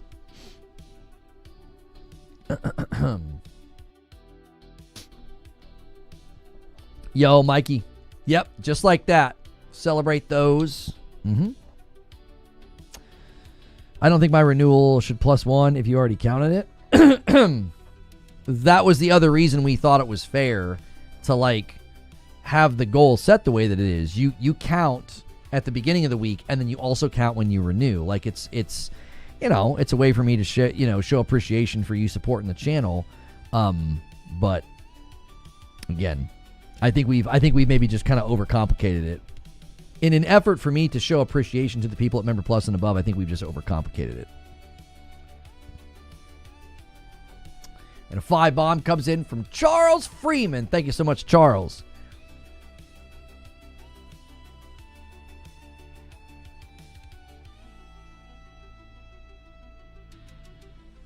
I'm trying out new like button promos today. Huh? Oh. I've got a fever and the only cure is hitting the like button. That's right. Yeah, I tried an experiment today.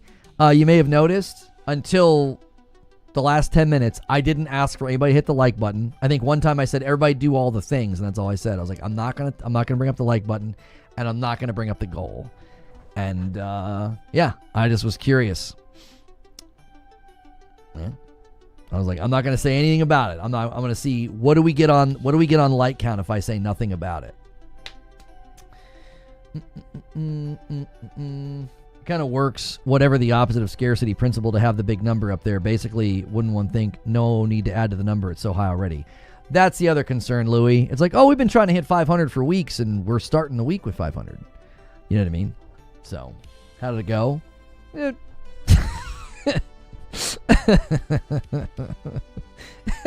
Not very good. Not very good, Jack. You got it. Yeah, you've got to regularly ask for likes. You do. It's unfortunate, but yeah, you do.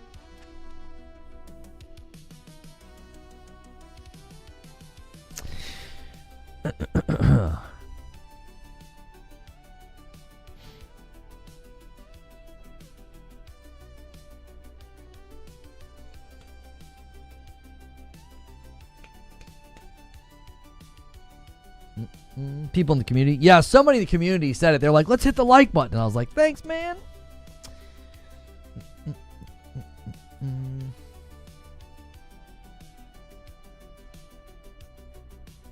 That's why I'm testing like button promos today. Yeah, I noticed some of you guys were doing that. I appreciate it. I think you could tell. You could tell, like, I wasn't asking for likes. I was like, I'm just curious what it'll do all by itself. I'm just not going to say anything. Let's see. I was just curious, like as an experiment.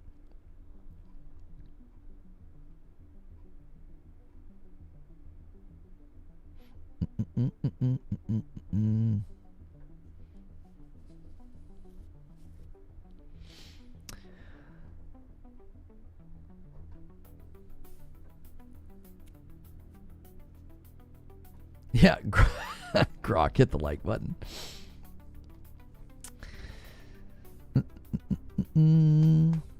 What are we at on the countdown? 3 minutes to go into green room. It should be showing up too. I updated the thumbnail. It should show the appropriate one. Yep. Okay.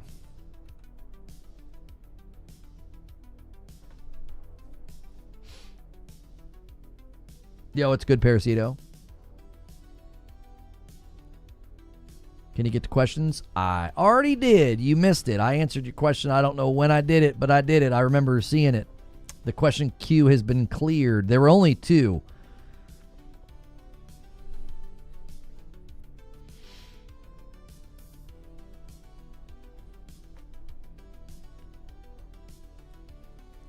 You shouldn't need a link for Green Room. This is like the most seamless redirect that the platform does. It's in like 2 minutes.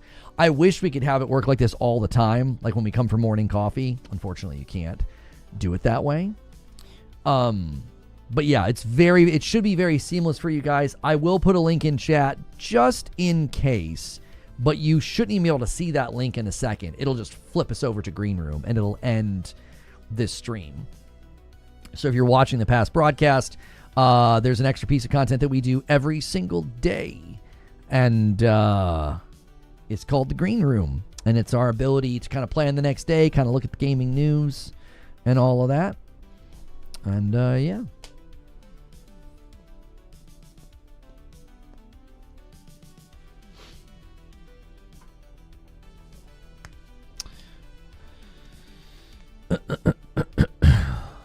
Okay, 1 minute left. With stream delay too, it's going to be a little bit faster than when I just said it. So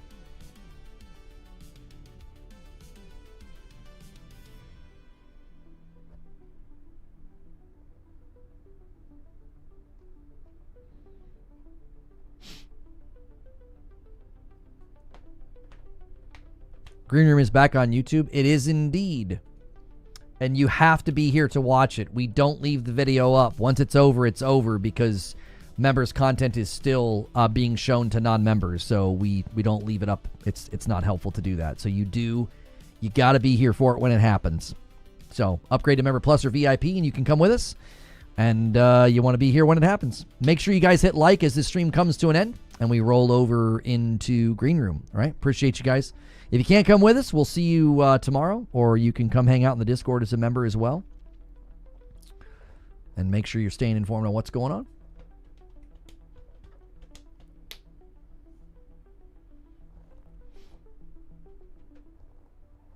Okay, it should just flip over. Ba-boom, boom. There it goes. Okay.